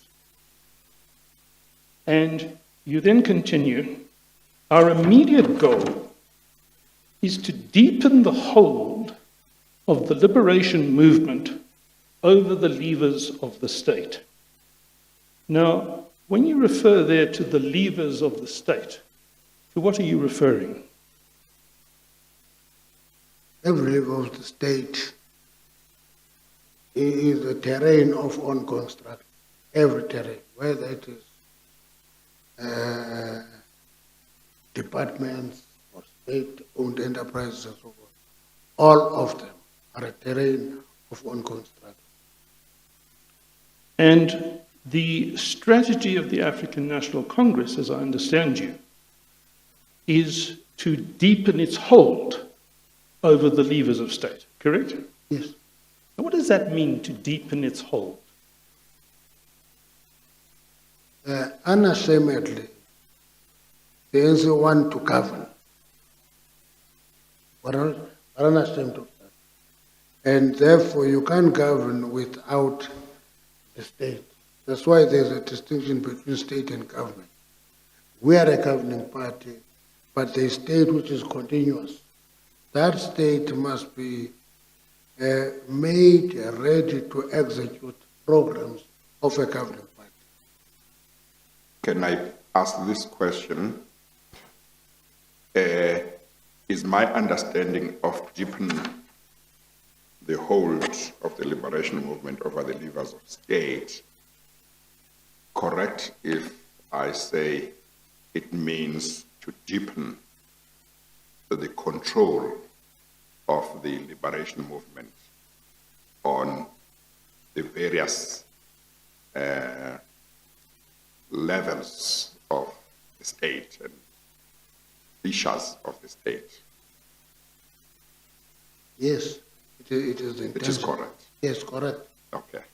And clearly, when you refer here to the liberation movement, you must be referring to the African National Congress and presumably its alliance as well. That is the liberation movement. Yes. And when you talk about control over the levers of state, that presumably includes control over the public administration.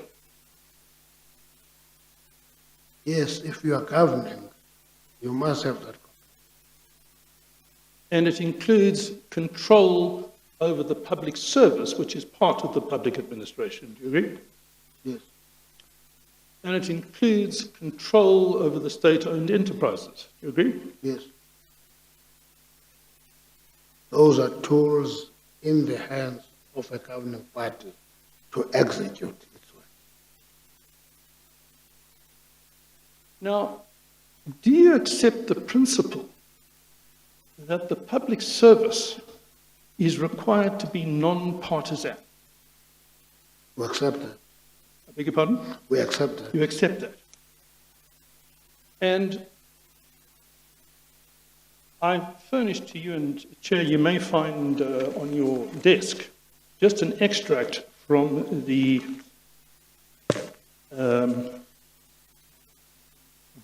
constitutional principles which form Schedule 4 to the interim constitution. They're numbered in Roman numerals, but if I can take you to the sixth page of that. Page 6. Page 6, you will find principle number 30, which is XXX. Yes. And I would assume, Mr. Mantashe, please correct me if I'm wrong, but I would assume that you would be familiar with these principles that were principles that form part of the interim constitution. Am I correct? Yes. And you understand and know very well that the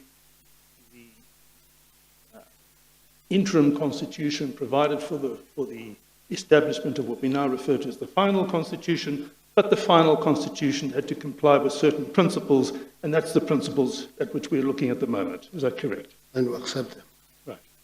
And one of those principles that has to be incorporated, and was incorporated, in my view, in any event, into the the so-called final constitution, the Constitution of 1996, is that there shall be an efficient, non-partisan, career-orientated public service broadly representative of the South African community, functioning on the basis of fairness, and which shall serve all members of the public in an unbiased and impartial manner, and it continues.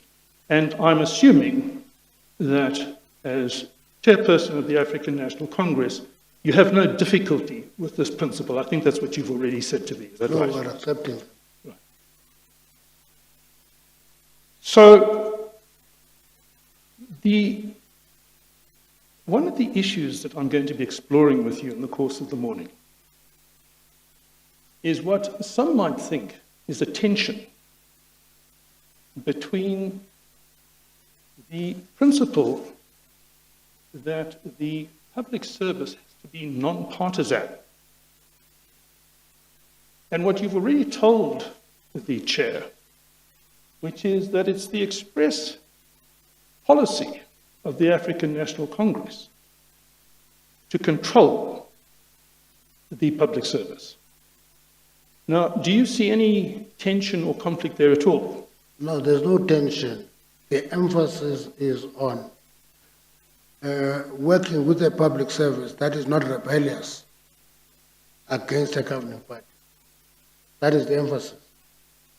And I presume what you're referring to, but correct me if I'm wrong, the African National Congress, when it was first elected in 1994, inherited, as it were, a state established by an apartheid government. Yes.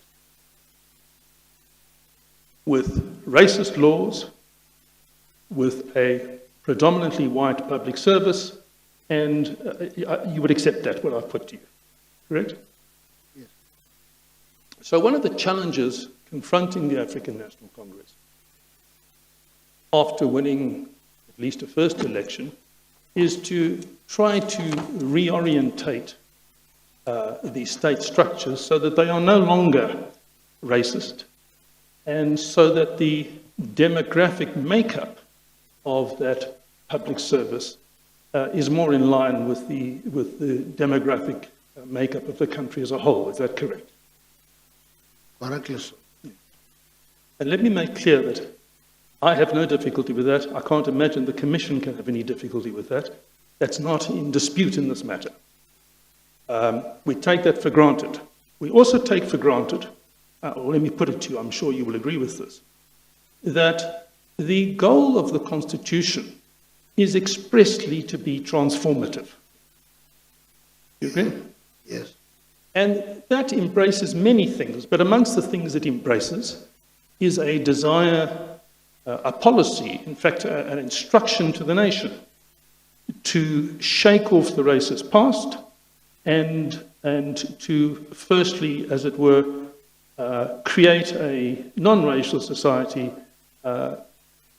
with no racial discrimination and providing for more equitable representation in organs of state on a racial basis. I'm sure you would accept all of that. Yes. Yes. And again, let me make clear that, again, there's no controversy between us. I think the Constitution is very clear on that. And I think what you were referring to a moment ago was that the ANC confronted a problem which was on assuming office, which was that it inherited state structures which were reflective of the apartheid past, and the ANC was resolved to change that in accordance with the principles that I've just been referring to. Am I correct there? Correct. And again, let me make clear that I can see no basis for criticizing the ANC on that. But the difficulty comes as it were further down the line you go. And I think that was one of the points that Ms. Hogan was trying to make. That there comes a stage at which the obligation to promote a non-partisan public service and a non-partisan set of state-owned enterprises is in tension with an ANC deployment policy if the ANC deployment policy is to staff those structures with personnel who are cadres of the ANC, committed to and accountable to the ANC. Do you take the view there's no tension there? No. That's why I clarified, Mr. Chairperson, that the ANC doesn't have a cadre deployment policy. It has a deployment committee. That deployment committee, if you go through those documents, will explain to you that deployment is a recommending structure, but everybody who goes to the state goes through the interviews and the selection process and gets selected on merit. That's why I refer to the 65% as quantifying progress made up to now. So it's not a question of trying to deploy people loyal to the ANC, according to the ANC. It's deploying competent people in the ANC. But we'll have a broader understanding of the need to transform society.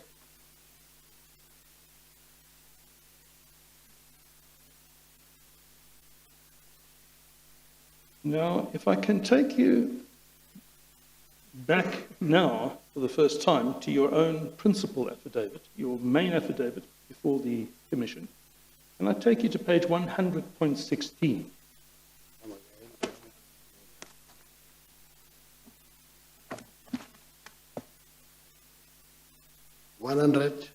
Point 16, 16. It's very early in the file.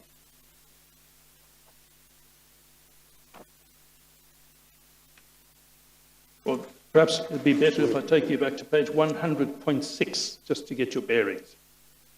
116. 100 and then point 6. Okay, I've got that. All right. So point 6, I just want to indicate to you so that you understand what document you're looking at, is your affidavit to the Commission submitted in the last month or two.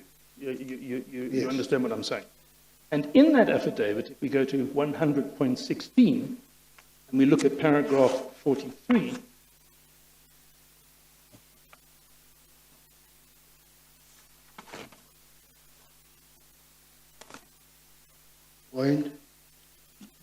paragraph 43, do you have it? 4.3. No, 43.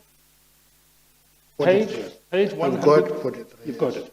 And you say this in your affidavit: strategic deployment of ANC cadres played an important role in the ANC taking control of the post-liberation state. Now, could you explain to us what you meant when you were referring in that sentence to the deployment of ANC cadres? Now, you'll have to move back in history and understand that yes, the ANC working into government, it inherited a state which is run by white men, many of them hostile to the ANC. The ANC had a duty to deploy people who understand the intention of transformative constitutionalism. And that's why I emphasize the point that people were sent to school in various parts of the world to study and then brought back, deployed to the state. Not out of the blue, because they have gone to school, trained, and therefore the process of transforming society was understood by both the government and the state. Now, in your answer, you said to me the ANC had to deploy persons to do certain things. What did you mean the ANC had to deploy? What does that term deploy mean? Deploy means send people and give people responsibility. That is what deployment is about. It's about sending me to be minister. I'm deployed to be minister.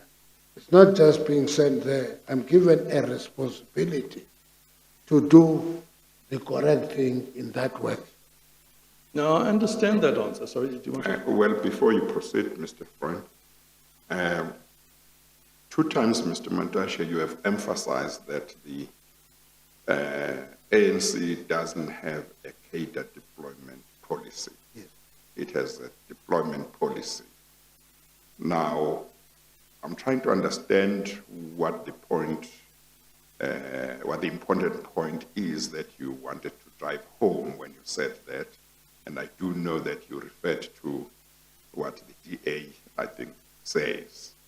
But now I'm thinking, if your own affidavit talks about deployment of ANC cadres in the context of deployment policy, whether there isn't much point to make, because your own statement is talking about the deployment of ANC cadres. Is there something I'm missing? No. The point that you will miss is that in that deployment, it is not focusing on cadres. It is focusing on deploying capabilities and competences. Okay. But equally, emphasize that people must understand the policy of a governing party. If you want to understand this, you will go to a province that is not governed by the ANC. That province will deploy people they have confidence in. But they don't call it cadre development, cadre deployment.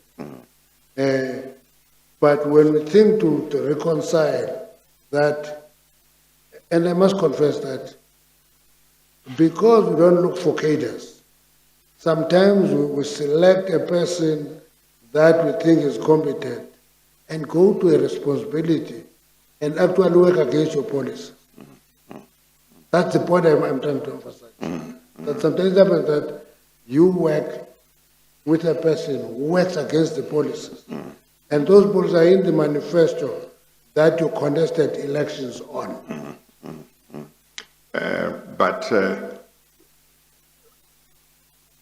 But I think in substance, there is nothing wrong with saying the ANC deploys its cadres in terms of its deployment policy.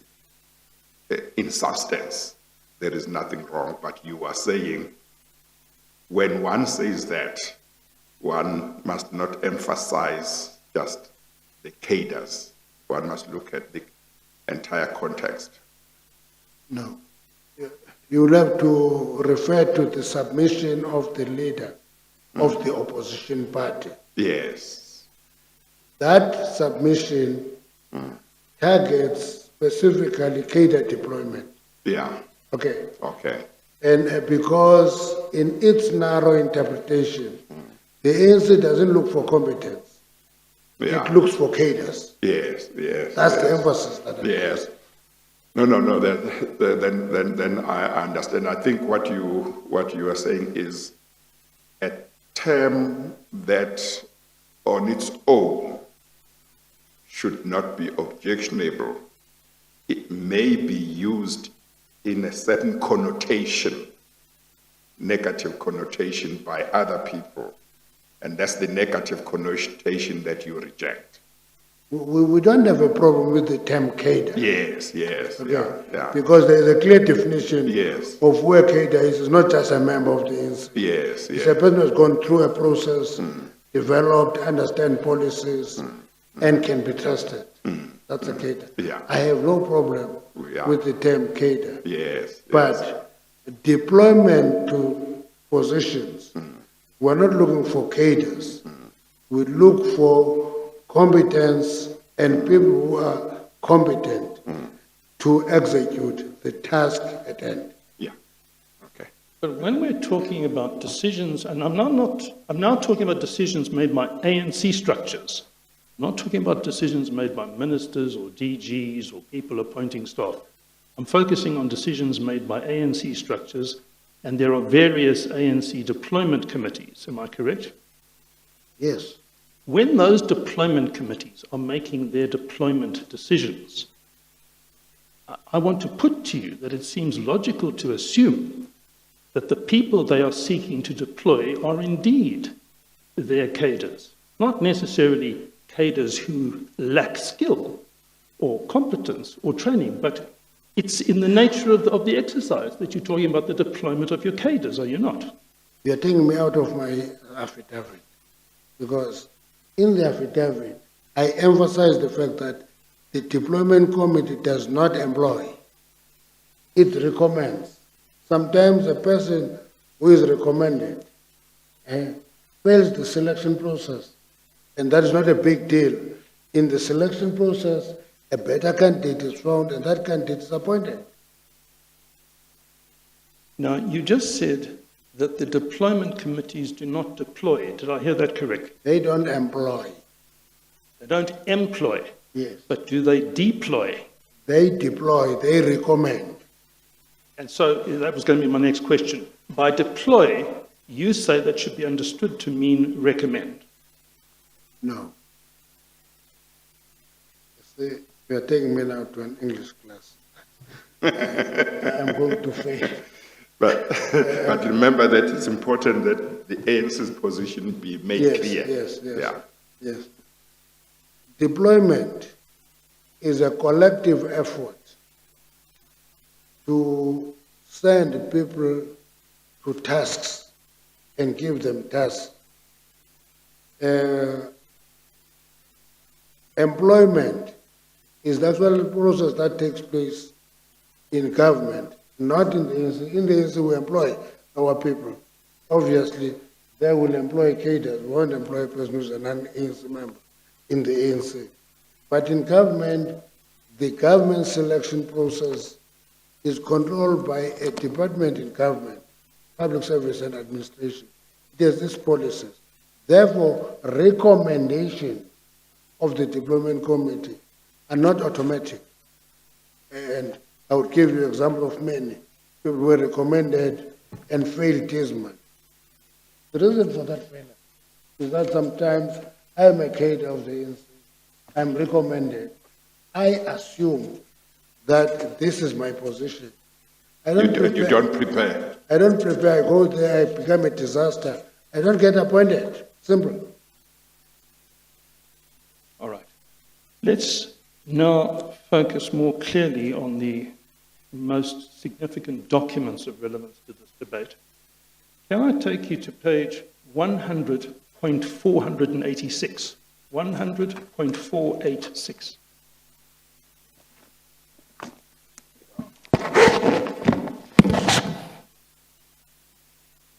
Wonder. 486. Should be the beginning of the 50th National Conference resolutions. 486.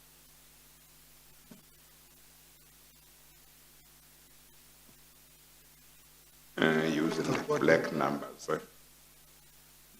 Looking at the black numbers, not the red numbers. That's right. 100, 486. Right, and that document runs through, as you can see, it's all marked up in yellow for some pages. And can you confirm that this is the set of resolutions adopted by the ANC's 50th National Conference? Yes. And that 50th National Conference, if I'm correct, took place in 1997. It was the Mafeking Conference. It was the conference really in the first administration of an ANC government. Is that correct?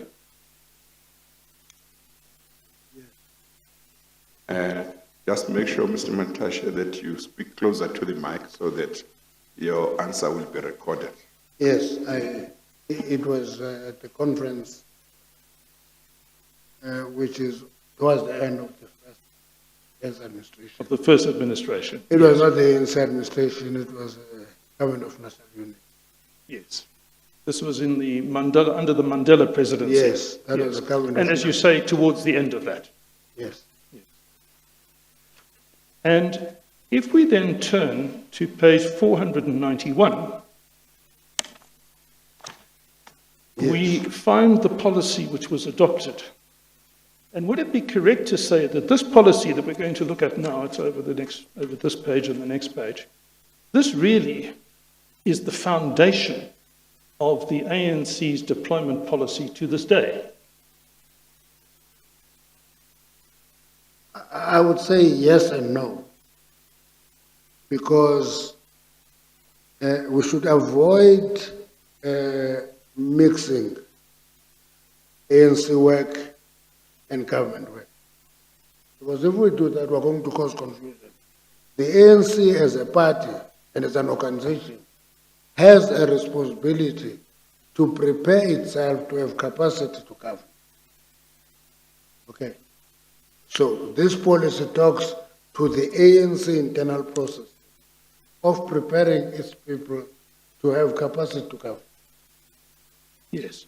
But the question is whether this policy, as adopted at this conference, really still is the bedrock of the ANC's own deployment policies to this day. And what about this effort to locate a deployment to cater? I'm worried about that. The ANC prepares its cadres. Okay. Send me to school. I come back, it says it's not enough, go back. I go back to school. That is an internal ANC process. So that if I'm given a responsibility, I must have acquired the competence to execute. Well, let me ask the question this way. I'm not sure that the two of you are on the same page. You remember you said earlier on the ANC has a deployment policy. Yes. And as I understood you, you said that deployment policy was started by the ANC some years ago. I can't remember what year you indicated. And you said at every conference that policy is revised. Is that correct? Or is revisited? The deployment committee gets divided in the NWC, in the NEC, on an ongoing basis. Yes, okay. Now, Mr. Freund's question is whether this document that we're looking at, which includes at page 100.491, a section that says cadre policy. Yes. He's asking whether this document contains still the foundation of the ANC's cadre policy that has evolved over the years. Cadre policy is about development of individual cadres of the ANC. Oh, okay. So you say cadre policy is not necessarily deployment policy. It's not deployment policy. Yes. It's preparation of cadres Yes. to be ready. If you do well and comply with the prescriptions of the cadre policy, you will be ready for deployment because you will have acquired the skills. Okay, okay. I hope that has clarified, Mr. Well, Freund. I think it'll become clearer as we go along, Chair. Yeah. There's a lot more to canvass. Yeah, okay. Now, if we look at that cadre policy, the conference notes the importance for the process of transformation and the mass character of the ANC of having, and these are the words I focus on, of having an army of conscious, committed, and properly deployed cadres. That is fundamental policy. That was then fundamental policy of the ANC. And the question I want to ask is, does that remain fundamental policy of the ANC? Yes, it remains fundamental. And if we look at the fourth bullet point, this is under conference notes, the critical role of political leadership in the transition period, and the need to deploy cadres to various organs of the state, including the public service and to other centers of power in society. That remains the position of the African National Congress to this day. Am I right? Yes, yes, it remains. So, it wouldn't be correct to say that cadre policy is purely about training and enhancing the skills and the political education of cadres, because although that's correct, there's a second part to it. And the second part to it is the policy of deploying those cadres, correct? The cadre policy prepares people For deployment. for deployment. Yes. It's like, even if you call it or you don't call it deployment, a policy, you have kids, you send them to school, you are preparing them for bigger responsibilities in society. The ANC take that responsibility on its cadres. That's why it is not an exception in the ANC to send an old person sent back to school. And you go and study and come back, because there is an ongoing process of preparing people to take bigger responsibility. And therefore, deployment, yes. All right, let's move on to the next page. After dealing with the topic of the development of our cadres, that's at the foot of 491, the resolution moves on to the question of the deployment and the redeployment of cadres. Yes. And I think a question we're going to keep coming back to is, what does this mean? But in this context, in the context of this policy, when it says that conference resolves to put in place a deployment strategy, what is meant by that term, a deployment strategy? It's a strategy to deploy people to position of responsibility. And does the very ordinary meaning of the word deploy not connote, I think you use the word sending your cadres to occupy positions that are the target of the deployment policy? No. You deploy people to areas of responsibility, and they are not targeted. We want to have people who understand in all centers of the state. So there is no specific jobs that are targeted. We want people to be ready to take up responsibility in the state. So is deploy in that context, does deploy in that context mean having prepared people for rendering service to the country in different sectors? You say now they are ready. Yes. Whenever opportunities arise, Yes. they must either make themselves available to be considered, or we as the party, through whatever structure, will recommend that those in government who have the power to appoint should consider them. Would that cover what you say? They are actually encouraged to apply. They are encouraged to apply. They are encouraged to apply so that they go through the comprehensive selection process of the state. So are you saying that their deployment, as it were, is subject to the overriding processes of government, in the sense that in the end, the processes of government relating to selection and appointment or employment must prevail as Yes. to who gets appointed? Agree. That's what you say. I agree. But as a party, you prepare them and make them ready and you satisfy yourself that they understand your policies, and if given an opportunity, they will ensure that the policies of the governing party are implemented. Properly.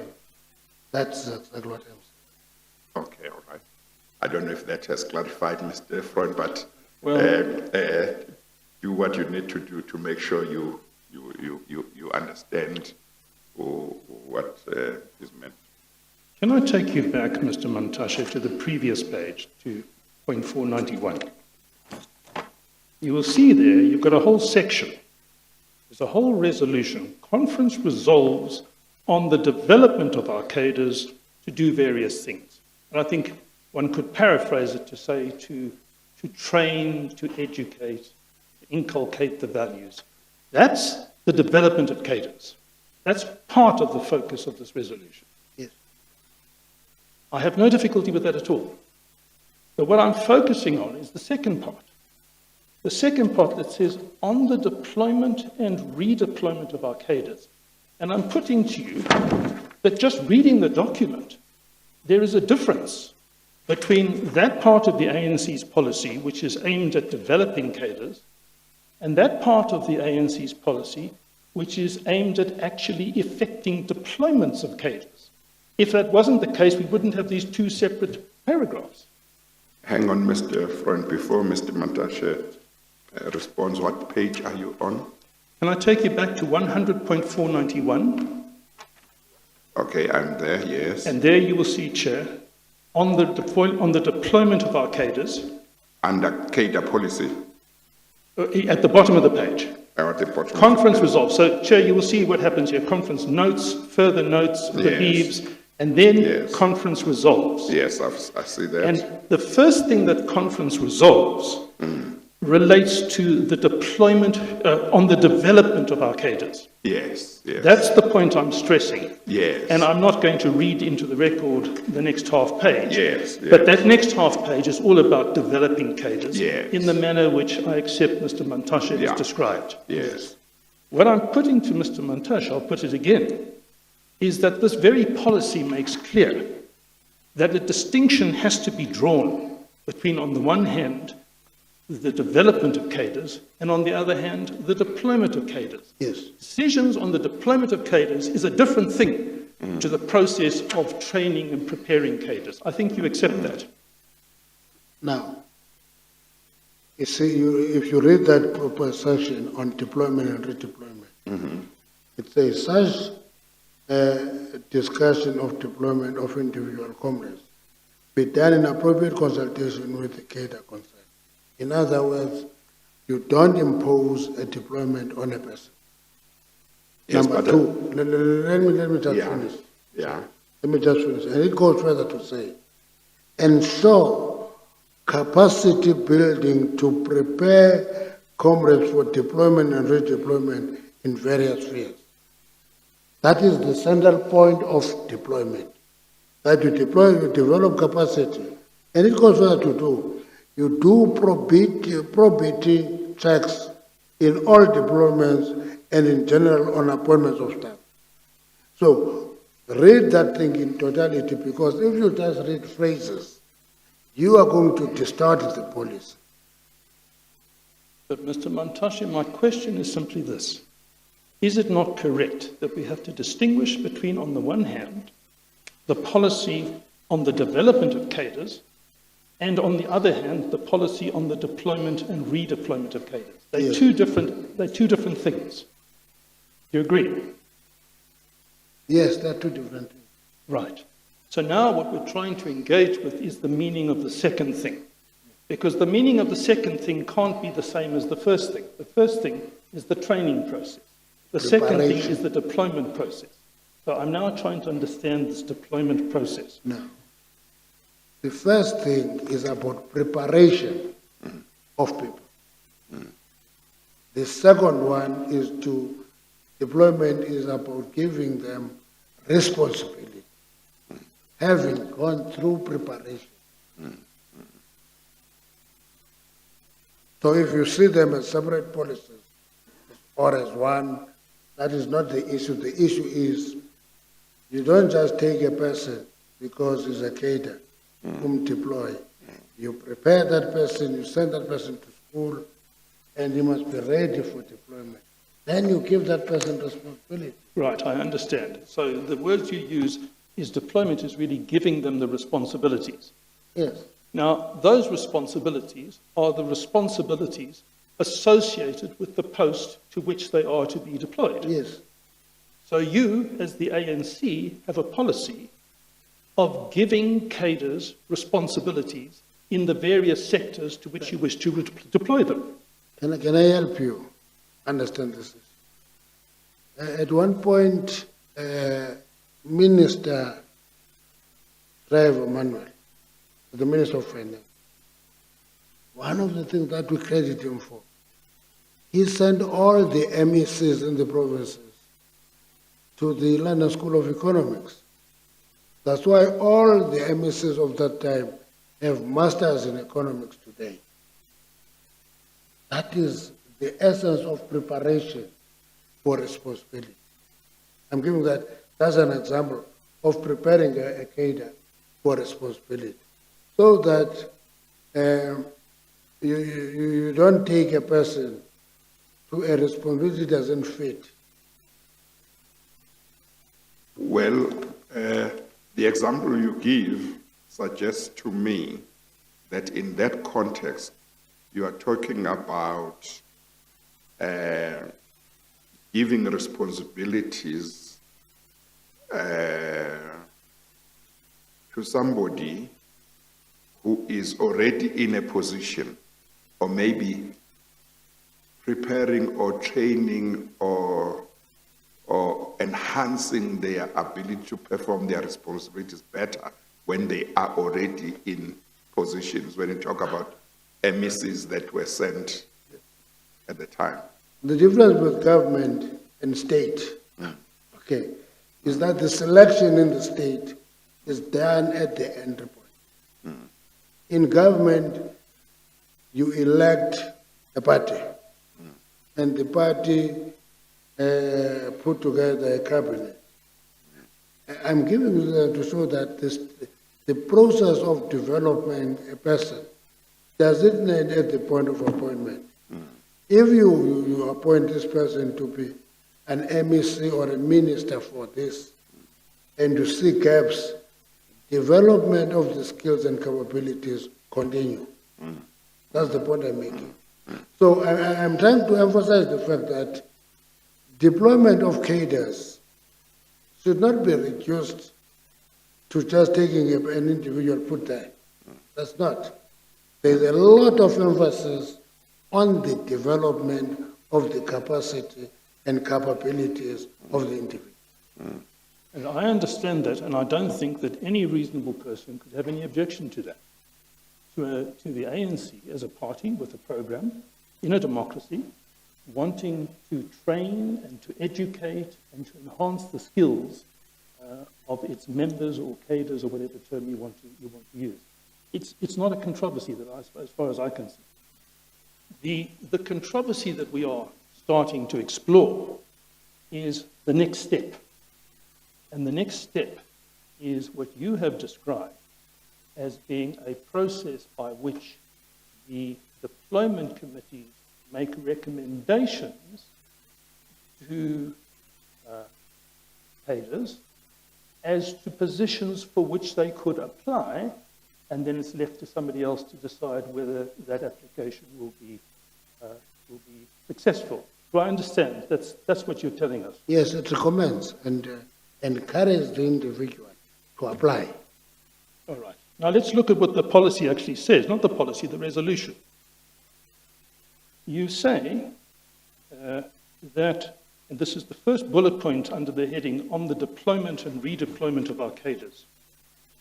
So this is under the heading resolves, put in place a deployment strategy which focuses on the short, medium and long-term challenges, identifying the key centres of power, our strategy to transform these centres and the attributes and skills we require from our cadres to do so effectively. So we're going to come shortly to what happened 2 years after this, in 1999, the development of a strategy. But conference is resolving here that you need to put in place a deployment strategy, correct? Then it continues. Conference resolves the establishment of deployment committees in the NEC, PEC, REC, and BEC. That's presumably the national, the provincial, the regional, and the branch executive committees. Is that correct? Yes. In which in implementing the above strategy should, first bullet point, discuss the deployment of comrades to areas of work on behalf of the movement, including the public service, parastatals, structures of the movement, and the private sector. Now, the policy that was mandated by this conference, as I understand it from what I read here, is that comrades, once deployed, are expected to work on behalf of the movement, inter alia, in the public service and in the parastatal. Is that correct? That's what the But what's happened to our non-partisan public service? Surely a non-partisan public service is not there to work on behalf of the party. And let me qualify that by saying this. Clearly, every member of the public service is under a duty to loyally execute the policies of the governing party. There's no difficulty about that, but the question is one of accountability. And is it accountability to the government or is it accountability to the party? This seems to suggest that the policy is one of accountability to the party. Your question assumes that there is no political system. That's your assumption, that there's no political system. And because there's no political system, parties that are involved in governance must go home, sleep, and assume that things will happen by luck. That's your assumption. It's a wrong assumption. Any party that is involved in government prepares to be involved in government meaningfully. And that is what the ANC is doing. Now, your assumption that non-partisanship means no ANC, it's a wrong assumption. No ANC. I can be an ANC member and a cadre, but once I'm deployed to a responsibility, I will first understand the fact that I cease to be a party person, I become a public representative. That is where non-partisanship kicks in. Now, this assumption that non-partisanship means absence of the ANC is a wrong assumption. In fact, it's the contrary, isn't it? The expectation of the resolution of the African National Congress that we're examining is that those persons deployed, for example, to the public service, for example, to parastatals, must understand that they sit there on behalf of the movement, by which I understand the ANC. Is that correct? Yes, but that understanding is, I am deployed by the ANC. I am a minister. I'm not a minister deployed on the basis of non-partisanship. I'm a minister deployed by the ANC, but once I assume the responsibility, I must be non-partisan in my approach. I must deal with society because I am a public representative. I must elevate myself above the party. But I want to submit that there is nothing wrong in me appraising my party when they have a breakaway or they have a conference of developments in the state. I account there and say we should improve in this area, this area, this area. When we read this report, we need to put a lot of emphasis in improving this area. There's nothing wrong with that. That doesn't make me partisan. Now, what this point that we've already referred to, this bullet point, says is that a the NEC, PEC, REC, and BEC deployment committees should discuss the deployment of comrades with the affected individuals. But then it continues in the final bullet point as follows. Decisions of the organization, after appropriate consultation with the individual cadres, are final, and a breach of this policy shall constitute a serious offence to be considered by the appropriate structure. What does that mean? I've never been a member of another party. I've never been a member of another party. I've been a member of the ANC. Not unless you regard the UDF as another party, the continuation. Let me give you my assumption, is that every party that is involved in governance will try to prepare its members to participate effectively in governance. And you'll expect them to account to them, what they're doing. Now, I'm not sure it is a correct assumption to make this an ANC issue. This is a conference resolution of the African National Congress. A closed conference of the ANC will bring it here to the Commission now. And the ANC resolves on how to make itself effective in governance. Now, that ability of the ANC to sit on its own, apply its mind, want to be defined as partisan. No. It is what is done by every party. Every party. One party will resolve that the most effective strategy is to disrupt. Will discuss that in this conference and execute consistently, disrupt every sitting. That is the party, but in the institutions of state, there should be a formula of dealing with that. So the point I'm making here is that we prepare our cadres, we train our members, we guide them, we send them to school. Others are sent to specific schools. In our submission, we talk of being able to learn from the UK. We say that.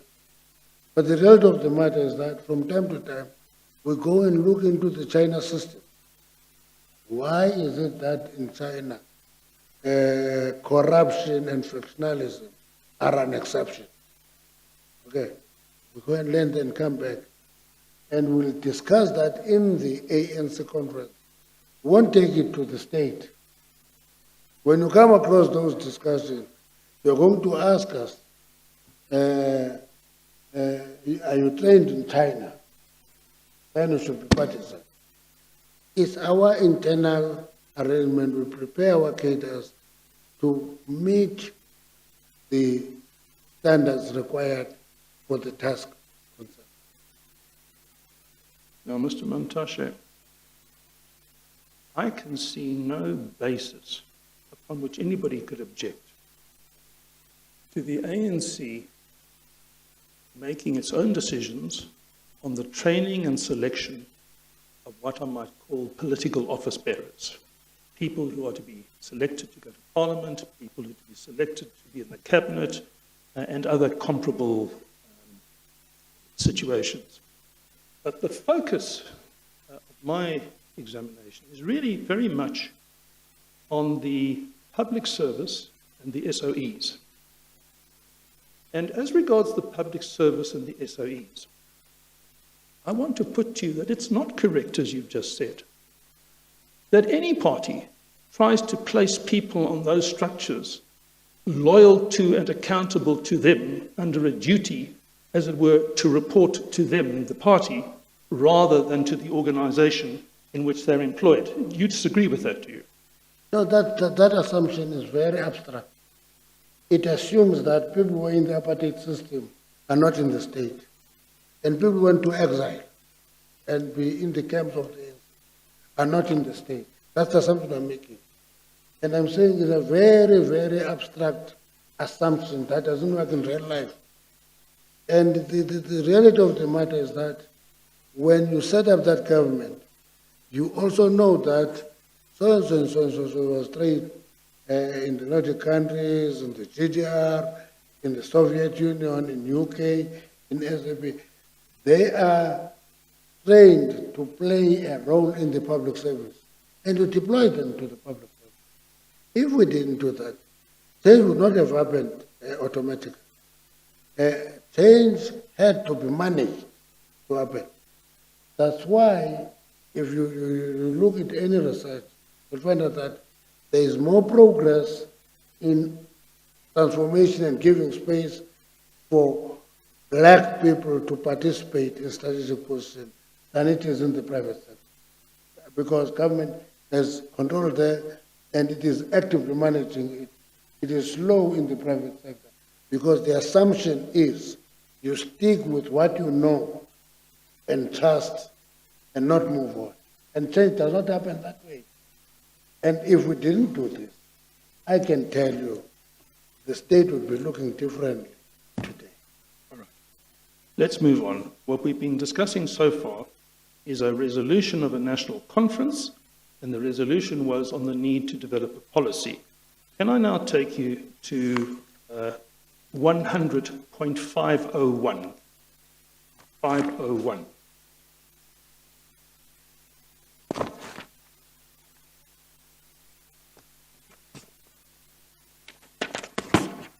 And I don't have 501. 100.501. The letter. it should be a... Okay, I have it now. Is that the document headed ANC Yes. Cadre Deployment and Yes. Development Policy? Yes. Incidentally, just in passing, I note it's cadre deployment. It's not just deployment, correct? Yes. And is it correct that this is really the outcome, the product that emerged from the resolution we were discussing a moment ago? Yes.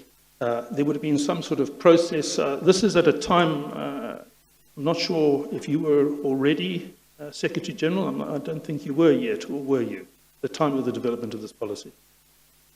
What year was that? This is in 1999. No.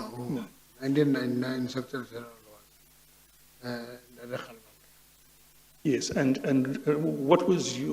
Where were you in 1999? Were you in, In 1999, I was the General Secretary of the National of Are you where? I was the General Secretary of the National of Mine Yeah. Workers, right? another center of development. Yeah, yeah. But in due course, and just please remind me when you became Secretary General Come again? of the African National Congress. December 2007. December 2007. So when you assumed responsibilities of the Office of Secretary General in 2007, was this document that we look at page 501 Yes. through to 511 still the governing policy? Leadership is continuous. You don't start new policies every time you elect a new leader. If this policy was in place, I took ownership of it as my policy. Yes. I'm just checking, as I believe to be the case, Yes. that when you took office, you assumed this as Yes, the I policy. assumed it, yes. That's all I'm trying to establish as a matter of fact. Yes. Because, as a matter of fact, there's other evidence to show that this was adopted in 2009, when, as you correctly say, you were not there. But 2009. 1999. 1999, I'm sorry, my mistake. 1999, when you were not there. But nonetheless, this was a I policy was that you assumed. I was there, I was not Secretary General.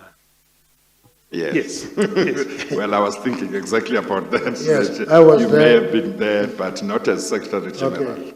Yes. Because you'll go to Mafeking in 1997, I was a delegate. Yeah. Yes. Stellenbosch, I'm a delegate. Yes. You go to Durban 1991, I'm a delegate.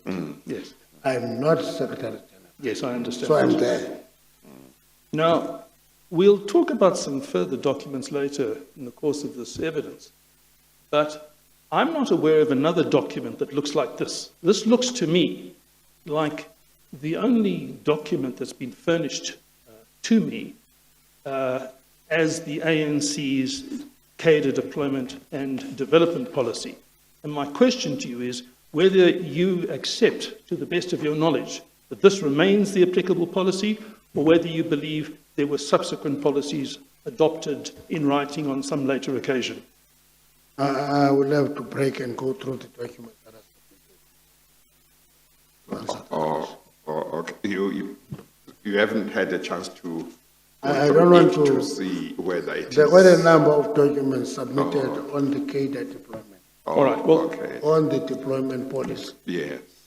So I don't know whether this is the last or the first. Yeah. all right. Well, I understand I will that. need a break for that. Well, may I make the suggestion that there will be a lunch adjournment not long from now, and that over that lunch and adjournment you can look into that question. You can tell us immediately after the adjournment. Would that be in order?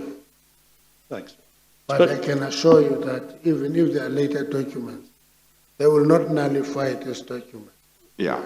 They will build on add. it. or They will add to subtract it. on All right. But this document in the main remain at the trust of deployment. Now, what this document, if we look at paragraph 3 of this document, it says that the ANC used the first term of government to perfect its deployment system, notably with 3.1, a deployment framework, and 3.2, guidelines on the relationship between the ANC constitutional structures and government executives. It then talks about certain other issues which I'm not going to focus on.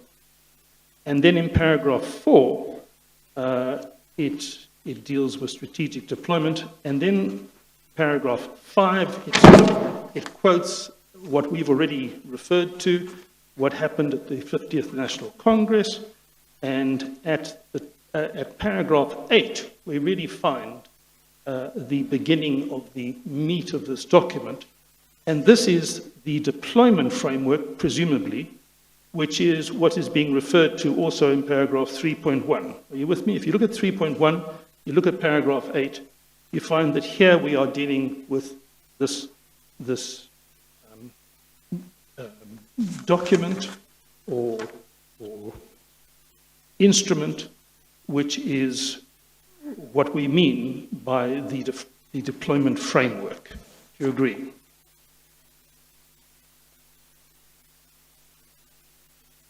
You accept that I'm understanding that what comes from paragraph 8 is the deployment framework? Yes. Right. Now, again here, in paragraph 9, we find a reference to a statement we have previously seen. Our immediate goal, as set out in the strategy and tactics, is to deepen the hold of the liberation movement over the levers of the state. And then in paragraph 10, the policy now identifies, what are these levers of state that we're interested in? And it says the key centers of authority and responsibility within the state that should be given priority are 10.1, the cabinet, 10.2, the entire civil service, but most importantly from director level upwards, and then certain other ones. And I draw your attention to 10.6, which is parastatals, and 10.8, which is independent statutory commissions, agencies, boards, and institutes. Now let's start with the entire civil service. Your evidence earlier was that the focus is only on directors general and deputy directors general, whereas this policy seems to indicate that it's from director level upwards.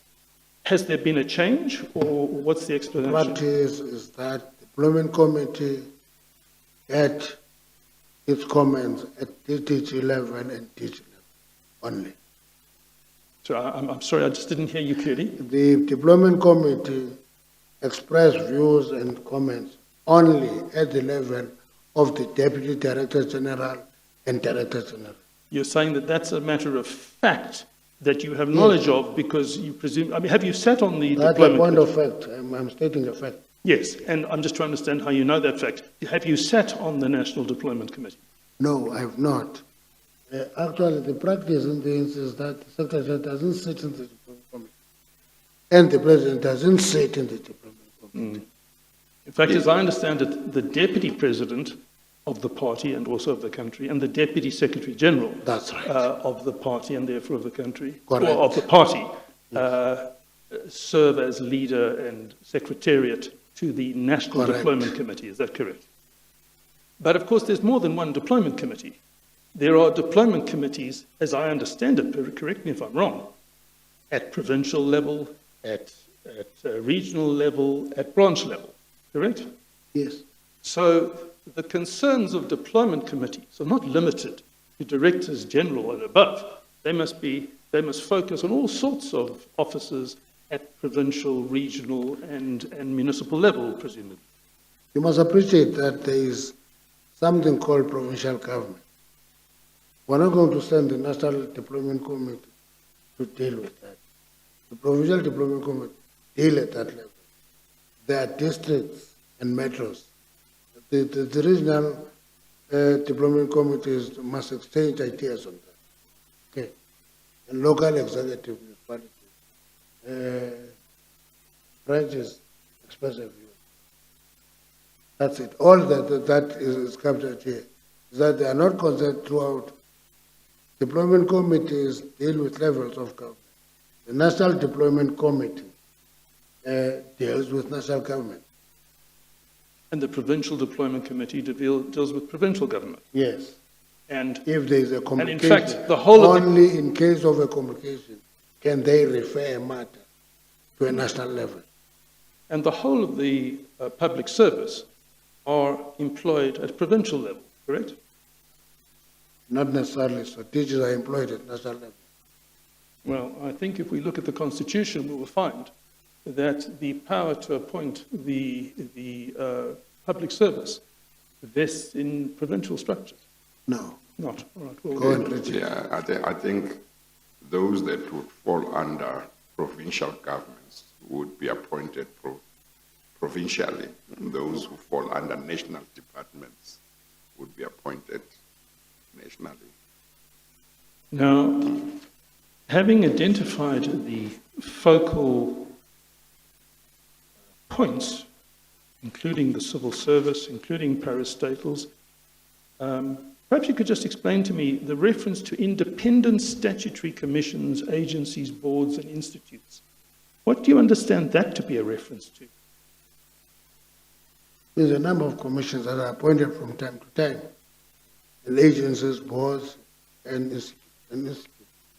So I'm interested in what these are independent commissions. So what sort of commissions would be independent, which nonetheless are the subject of this deployment policy? No. Now, you see, you have never been to a party. I'm sorry, I didn't hear that. Yeah. I didn't hear that. He has never been a member of a party.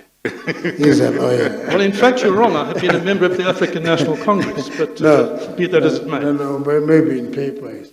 On paper. Well, you can't refute it. He says he has been a member of the African National Congress. I may say a long time ago. But the reality of the matter is that he really doesn't appreciate the work in the party. That's the point I'm making. If I'm Secretary General for 10 years, I have a responsibility to look into all these things and monitor what is happening in all these issues. That's my duty as a party hack. I'm not in the state, I'm not in government. I must look into all these issues, including international organization. I go to the international organization, I see multilateralism, I take an interest, an active interest there. And that's why this list includes this. But his question was, can you throw light on some of the so-called independent statutory commissions that the document is talking about? I don't know, is the Public Service Commission one of those? Yes. Yes, okay. So would the Competition Commission be one of those? The, Competition Commission? yes. Yes, okay. Maybe that gives an example. Yes, thank you. Examples, yeah. Thank you, I understand. And those, And the reason that, Chairperson, we declared openly the support of this commission is because we are interested in this work of this commission. It must work well. We must not resist it. We must not disturb it. We support it. We declared that over and over. It isn't that. but we're Well, I not, must just say that, but I think I did say. You are not appointed by the deployment committee. But we are interested in ensuring that Yeah, this no, commission works. Yeah. No. I just wanted to say that the Commission has noted that the NEC of the governing party has repeatedly, publicly made it clear that it supports the work of the Commission. And Even I when think there that's are, important. even when there are disagreements. Yes. But- Yes. Disagreement or no disagreement, Yes. we support the work of the commission Yes. because we are interested in the work. now, in paragraph 13 of this policy at page 504, we see that it says that ANC structures should be responsible for final decisions with respect to deployment matters where possible. What kind of final decisions are referred to there? Deployment covers a range of areas. We are interested in the state. When we deploy a councillor, that councillor must go through the ANC structure and be approved because the councillor of the ANC. Must go through? The structures of the ANC. Yeah. When you develop a list to parliament, it goes through the structures of the ANC. Yeah. So if the question to be considered is who's suitable to be appointed as the chairman of the board of an SOE, is that the sort of thing on which decisions of the ANC should be regarded as final decisions? The deployment committee will express a view on that. It will not necessarily appoint a chairperson of a board. Half the time, it gets disappointed on some who are appointed. And every time they get disappointed, half the time, performance reflects that disappointment. But I think Mr. Freund wants to establish what it means to say those decisions are final. In other words, I don't know what he has in mind, but the question that arises from me is whether they are binding on anybody. No. And if so, who? That's why I say on a range of areas, a decision of the ANC structures will not be binding on boards because those are creatures of state. So it can be. But when we appoint our own councillors, our MPs, and so forth, or decisions political of the bearers, ANC are final. political office bearers. Political office. Okay. all right. But Mr. Mantashe, if we can just go back briefly to page 491. Sorry, page 491. 492, 100.492. Come again, 492. Okay. Towards the second last bullet point on that page. Decisions of the organization after appropriate consultation with individual cadres are final, and a breach of this policy shall constitute a serious offence. So I don't understand your last answer, that these decisions are not binding on anyone. Can I yet give you an example? I have experience of dealing with a situation where the ANC selects Mantashe to be a council. But those structures, they break that and appoint Comrade Jesse Duarte as a council. That's what it is. Or they say we don't want this one who has been decided by the certain structure. So there's obviously no public interest outside of the ANC in how the ANC chooses its deployees in the sense that you're talking about. No. In the sense of, for example, who's to be the councillor to be selected. I- But the deployment policy goes far beyond that, doesn't it? It goes to the very heart of the appointment process that is the subject of this commission. I hope you can give an example of a party that calls a referendum to select its public representative. If you do that, I would be comfortable. No, I think, Mr. Mantashe, Mr. Freund's question is directed more at whether this part of the document, which says decisions of the organization, after appropriate consultation with the individual cadres, are final and a breach of the policy shall constitute a serious offense, are limited to the appointment of political office bearers. I think his question is... That's the point I made. Yes. Are they limited to that? They're limited to that because it is not the NC structures that appoint. Let me give you one interesting part, even on political office. The appointment of cabinet ministers is not discussed in structures of the and decided. It is the prerogative of the president. And he consults the officials and whatever structure. But he takes that decision because by law, he has an obligation to actually appoint a cabinet. This is prerogative. But as a practice in a democratic organization, he will say, I have this sense and this sense. The organization will say, we don't think that is a correct appointment. Can you reconsider that? He changes his mind as he likes. So that is limited to particular structure. Maybe the difficulty might simply be to anyone who reads this part, that it seems to be wide.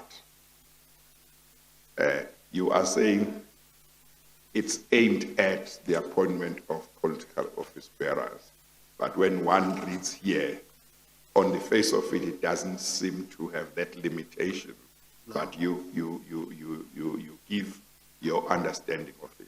It's a policy of the party in a party conference. It is now a document before the commission.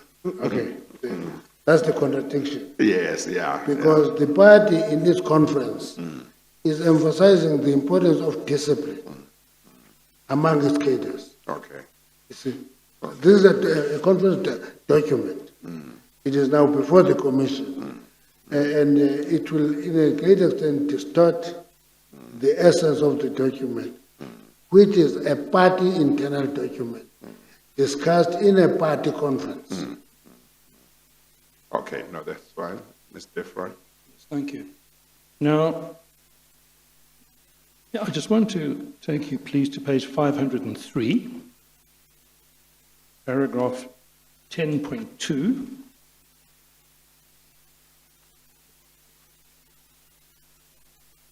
$500. 503. Okay. Paragraph 10.2. You remember we've looked at this before. This is the part that says that the key centres of authority include the entire civil service, but most importantly from the director level upwards. Remember we talked about that earlier. Yeah. Now if I can take you to page 505, paragraph 18. Did you say is Paragraph 505? 505, Okay. paragraph 18. Okay. There you say, you being the MC, our strategy should not only concentrate on deployment at the most senior level, but at lateral entry levels as well. And it continues. So what I'm suggesting to you is that the document creates the impression that the ambition of the policy is far broader than what you have been saying. You've been saying it really aims to do little more than to make recommendations as to candidates who might apply for positions of DGs and DDGs. I'm suggesting the document itself, on its terms, makes clear that as part of the strategy to control the levers of the state that we talked about before, the deployment policy is for the party to have powerful influence and impact on who populates the civil service. The reality of the matter is that you can go to the deployment committee. They will not know the 6 directors in Department X. They'll have no clue.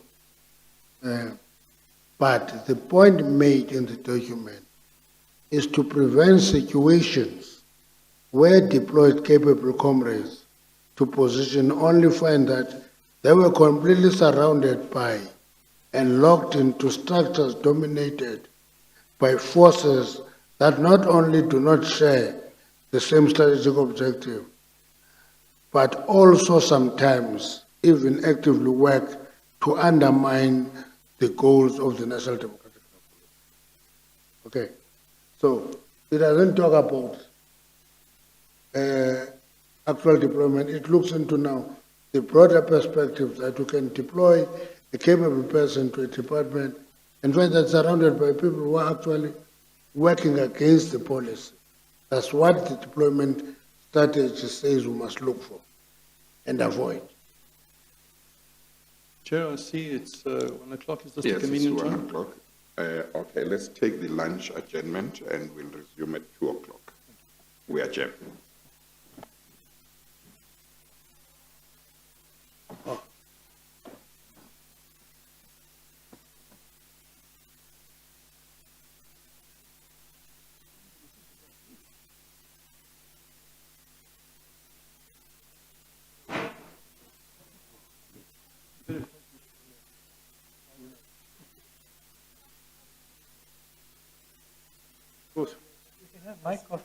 Yeah, no, but I'm going to go up and get a bite to eat.